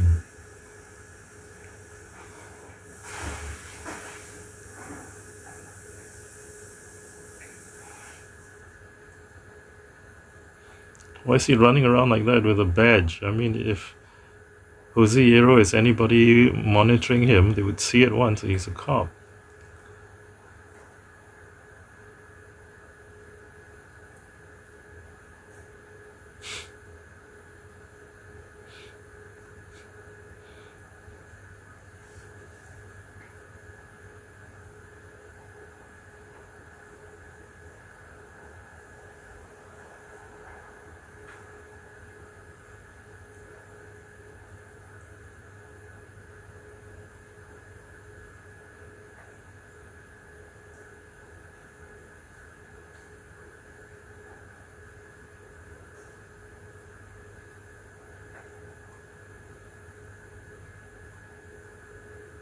The cover isn't blown.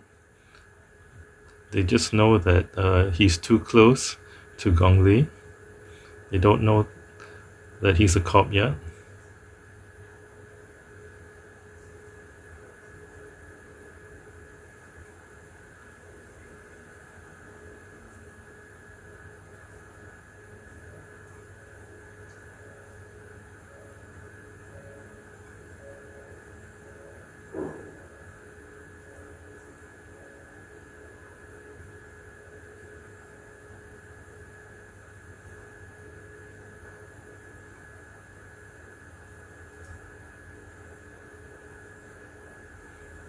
Emmy's medical examiner.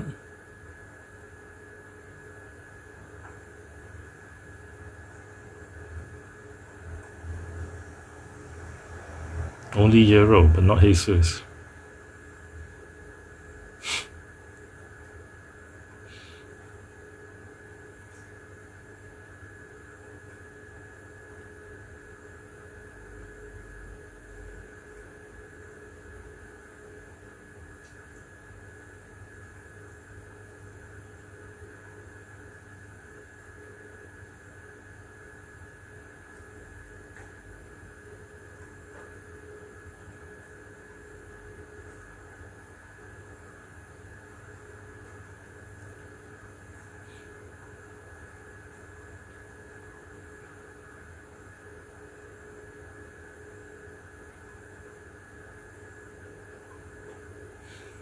Yeah, L-shaped ambush is standard.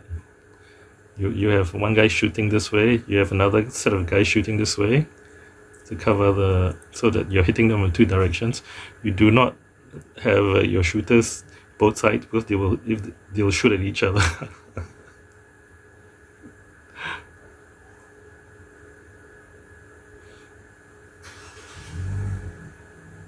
I learned that from watching Ronin. And that's how Robert De Niro knew that Sean Ben was pretending to be an ex-SAS guy. Because Sean Ben was saying, you set up the ambush like this.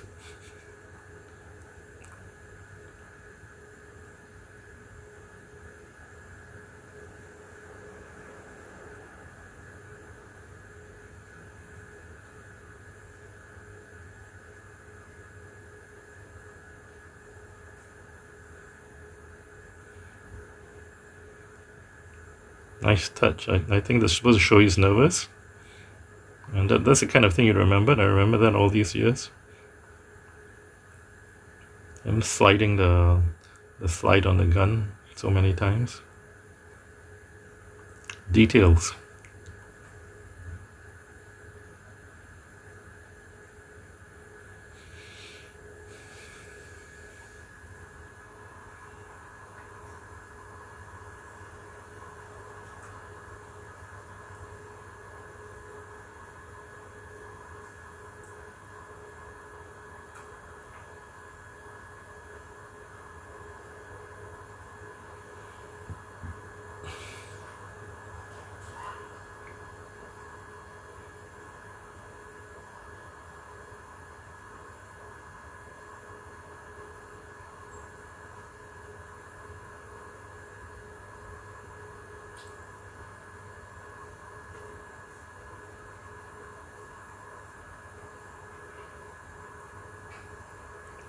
So they don't know yet that she actually has been taken prisoner by Jose Riero.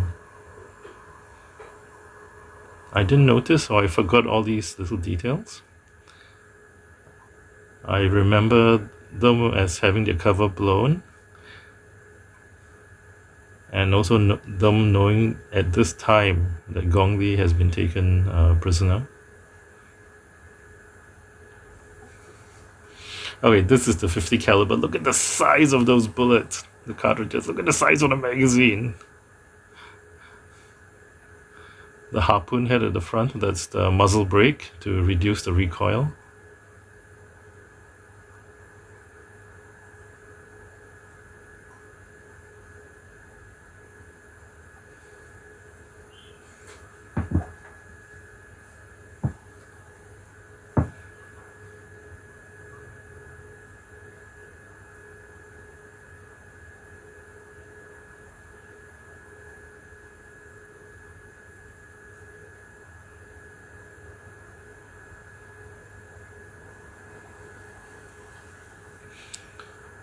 Despite what they show in the movies, the 50 caliber Barrett, the sniper rifle, it's not usually used for long range shooting of people. It's more of an anti-material rifle. They use it to destroy vehicles and equipment.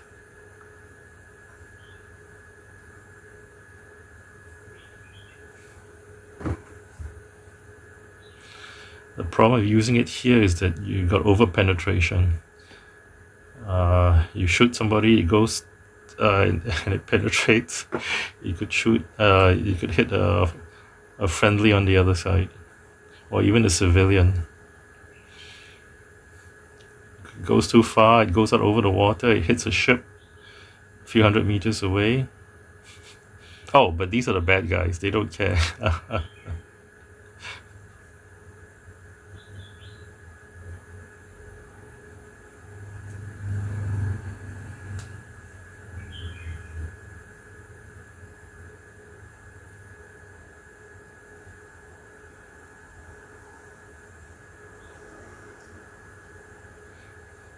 FLIR, forward-looking infrared.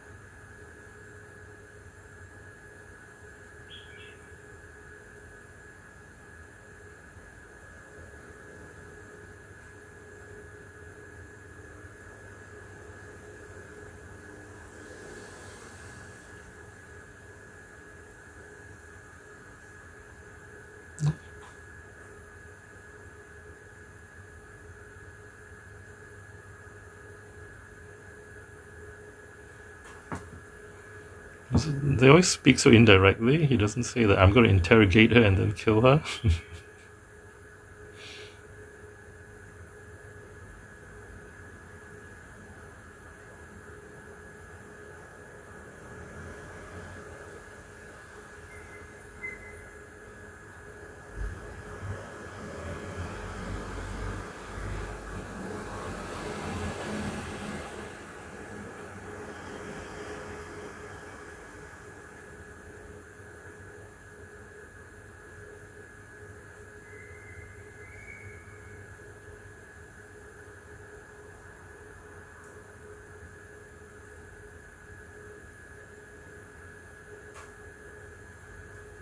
It's convincing.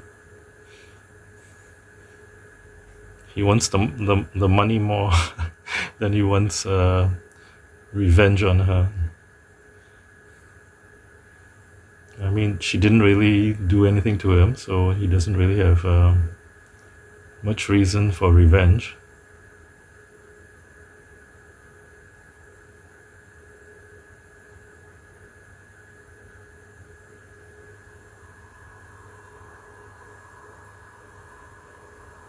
And they're still putting up the show that they won the money.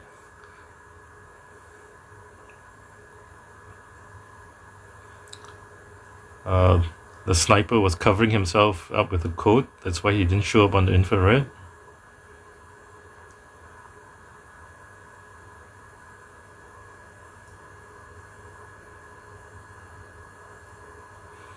How do they know that they've only got 2 snipers? Fire? Shouldn't he give a countdown? Shouldn't he ask whether his snipers are ready or not?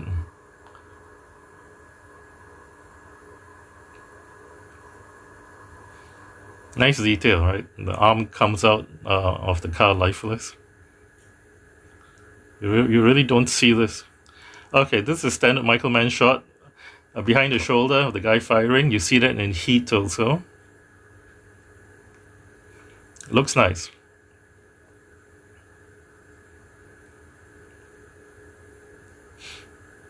Oh, whoa, there's a lot of muzzle flash. His barrel's too short.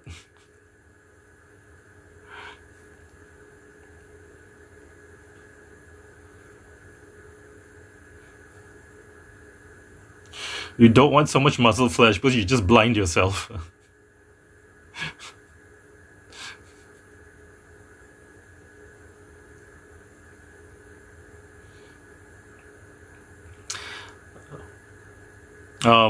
Michael Mann explained in the DVD commentary that the good guys are winning the fight because of superior tactics. They keep on moving or something. They're like, I don't know, sliding or something, and that's how they managed to win the firefight. I don't know. I don't understand.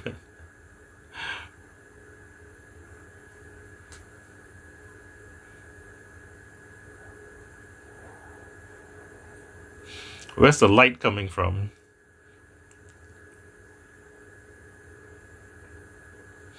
Why do you have such convenient bright lights? Oh, okay, maybe security lights. Okay, possible.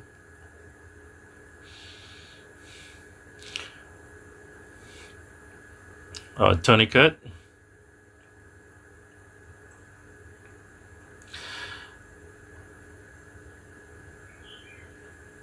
But why aren't they carrying a real tourniquet and an individual first aid kit? Okay, now Yero realizes that they're cops. Whoa, that looks impressive, but looks like a waste of bullets unless you're doing suppressive fire.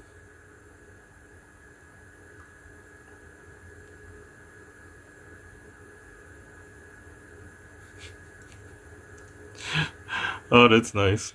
Yero's men looking after him, pulling him back.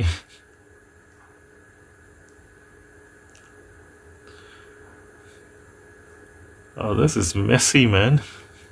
How do they know who's who?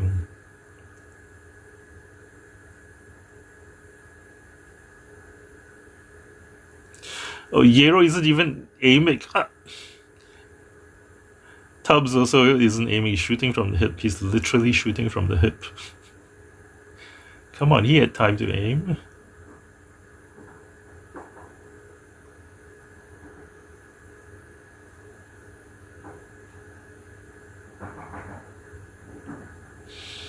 And she sees that he's a cop.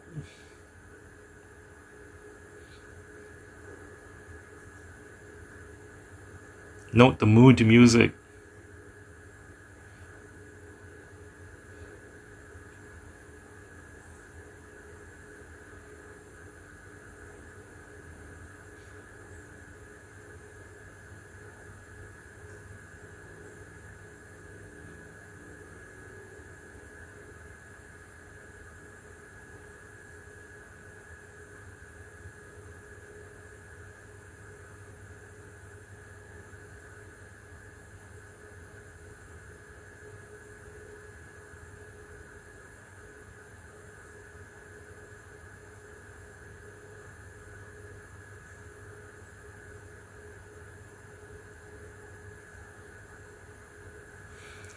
I don't think the entry wounds should look so neat.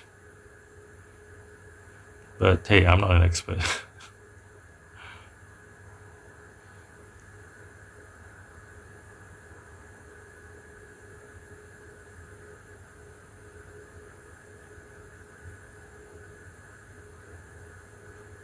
Nice touch, right?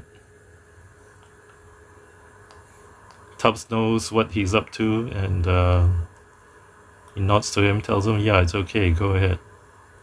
Because they're partners, they know each other so well that they don't need to talk to understand each other.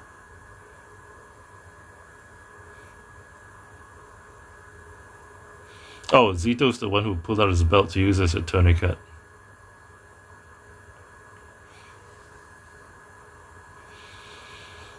Remember, this is the Allman Brothers song that was playing earlier.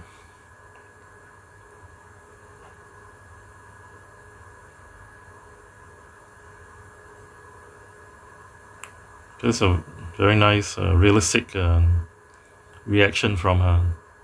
Right? She gets mad. Now she's like stunned. She doesn't know what to do.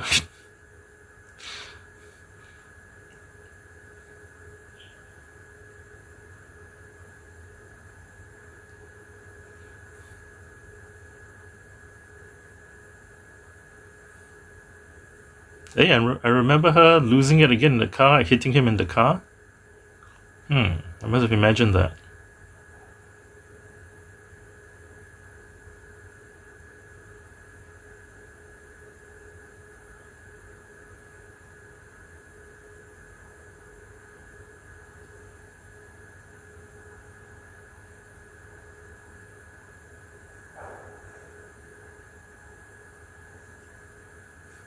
He doesn't say safe house. He says it's a house we use. They're always so indirect.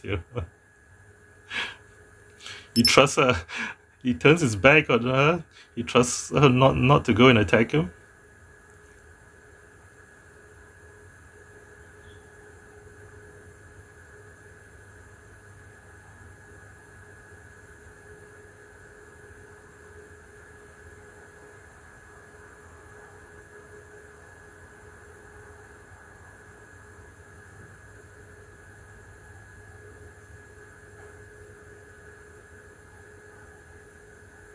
Oh, it might be a different song after all.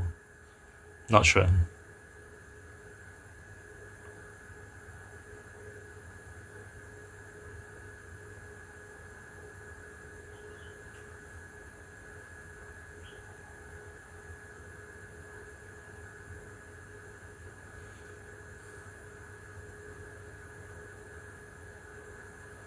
And this is, it's only now that Gong Li starts to earn her pay.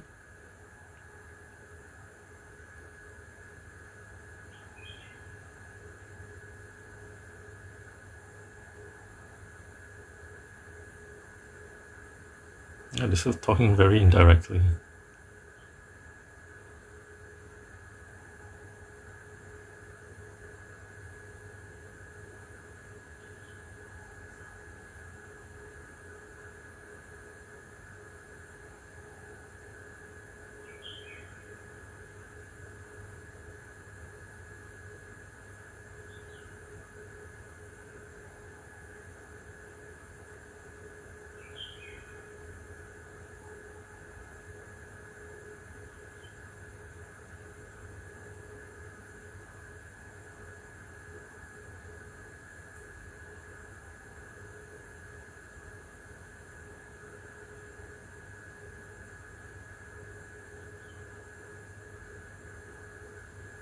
And we exit the movie with Mogwai's Auto Rock.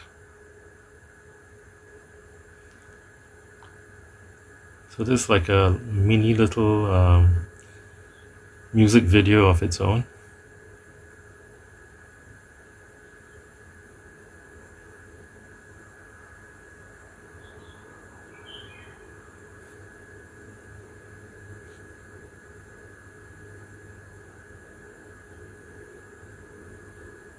I actually bought the Mogwai CD for this piece. This was before YouTube. Nowadays, I'll just find it on YouTube.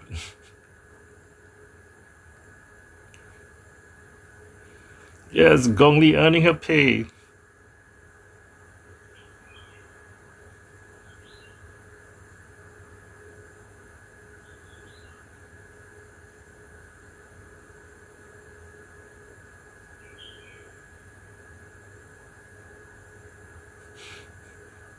Uh, Pretty bad acting from Jamie Foxx here. I'm sorry, I just thought this was bad acting from him.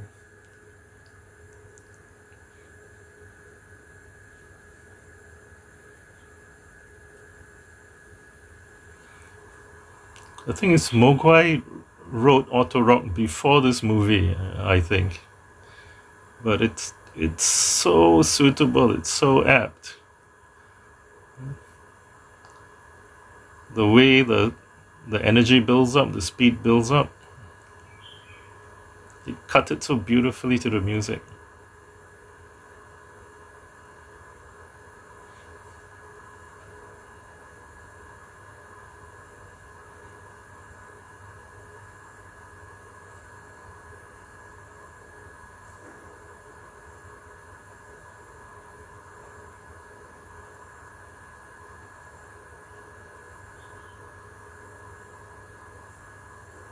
So it's to reinforce, right, that he's leaving her and going back to his cop buddies.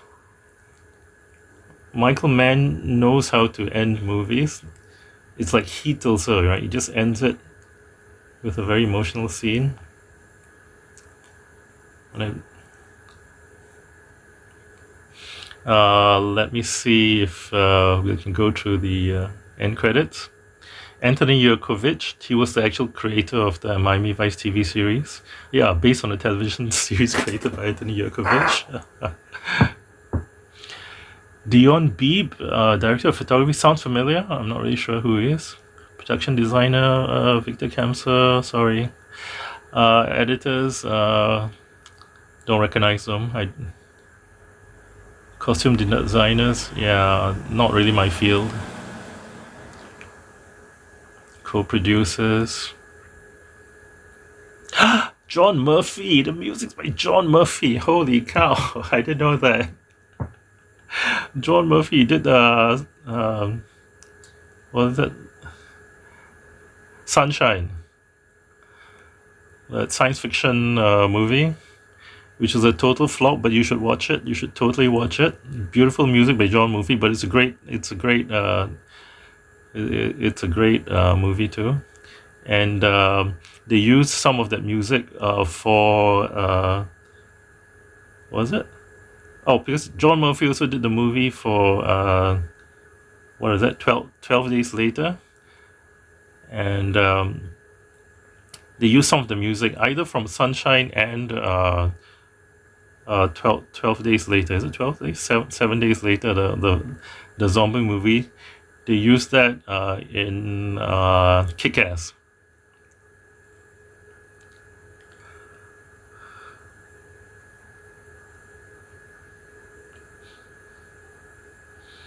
Oh, in association with, there's a German studio there.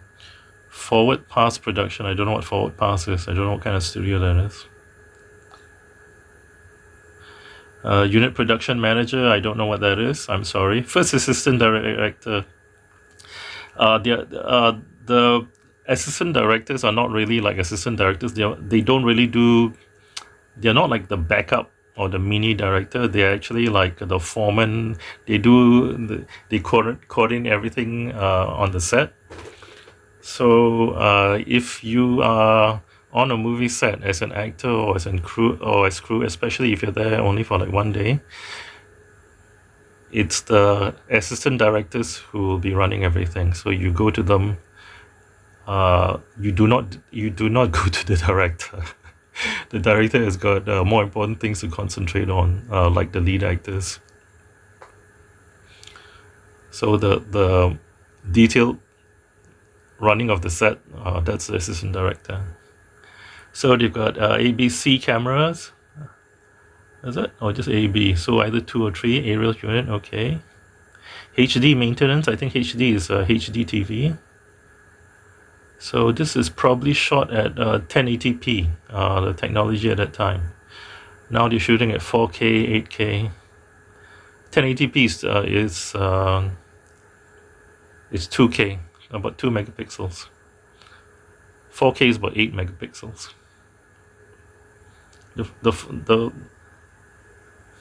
It's confusing because 1080p is a broadcast term, so that's the horizontal resolution. 2K, 4K, that is the cinema term, and that is 1080p is the vertical resolution. 2K, 4K, that's the vertical resolution, horizontal resolution. So they're talking about different things. So this is just general stuff: construction coordinator, paint, plaster, foreman, plasterer, transportation coordination. Florida casting assistant, okay, shot in Florida. Unit publicist, writer's assistant to Mr. Mann, okay. Translator to Miss Lee, okay. Her English isn't so good, she needs a translator, okay. Not to be mean, her Chinese is a lot better than mine. Sound design, okay.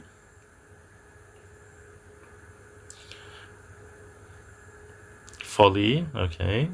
That's the sound effects. ADR. I didn't notice any ADR. Sometimes you can tell that the ADR is additional dialogue recording or automatic dialogue recording. That's when they record the audio not on set. So sometimes it sounds really fake. This one, I didn't notice anything. So assistant art director, assistant set decorator, swing gang. I don't know what a swing gang is. I should look it up. I keep on seeing it. Prop assistants, okay, self-explanatory. Transportation again, a security advisor, camera production assistant, electrician, grips. Okay, the grips don't touch electricity at all. They put the diffusers and filters in front of the lights. Graphic designer, it's just going too fast. Swing gang again. Set decoration. Oh, in case you forgot, this is the song that was playing when they were on the speedboat to Havana.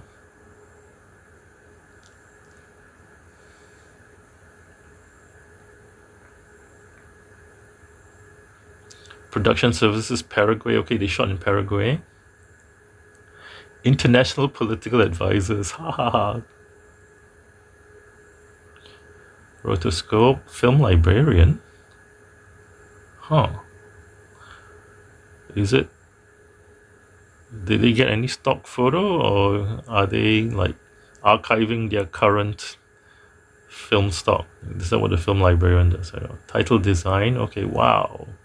If one guy just to do title design, negative cutter. One of these, one of these mornings performed by Moby. Patti LaBelle is the singer. Auto Rock Mogwai. So they always put the songs at the end. Cinnamon. Aranca. It's too fast. Pennies in My Pocket, Emilio Esteván. Yep. Gloria Estefan's brother, I think. Che Guevara, what? Selected Aurora. Okay, they thank the City of Miami Police Department, Florida Department of Transportation, University of Miami, all these are locations, and U.S. Department of Homeland Security, Dominican Republic, Paraguay, Uruguay.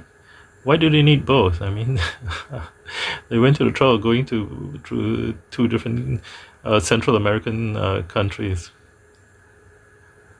Embassies, okay, Dominican Republic, okay, Ferrari, Daimler Chrysler, Panasonic Corporation, IWC, Vacherin, Constantin. These are watch companies.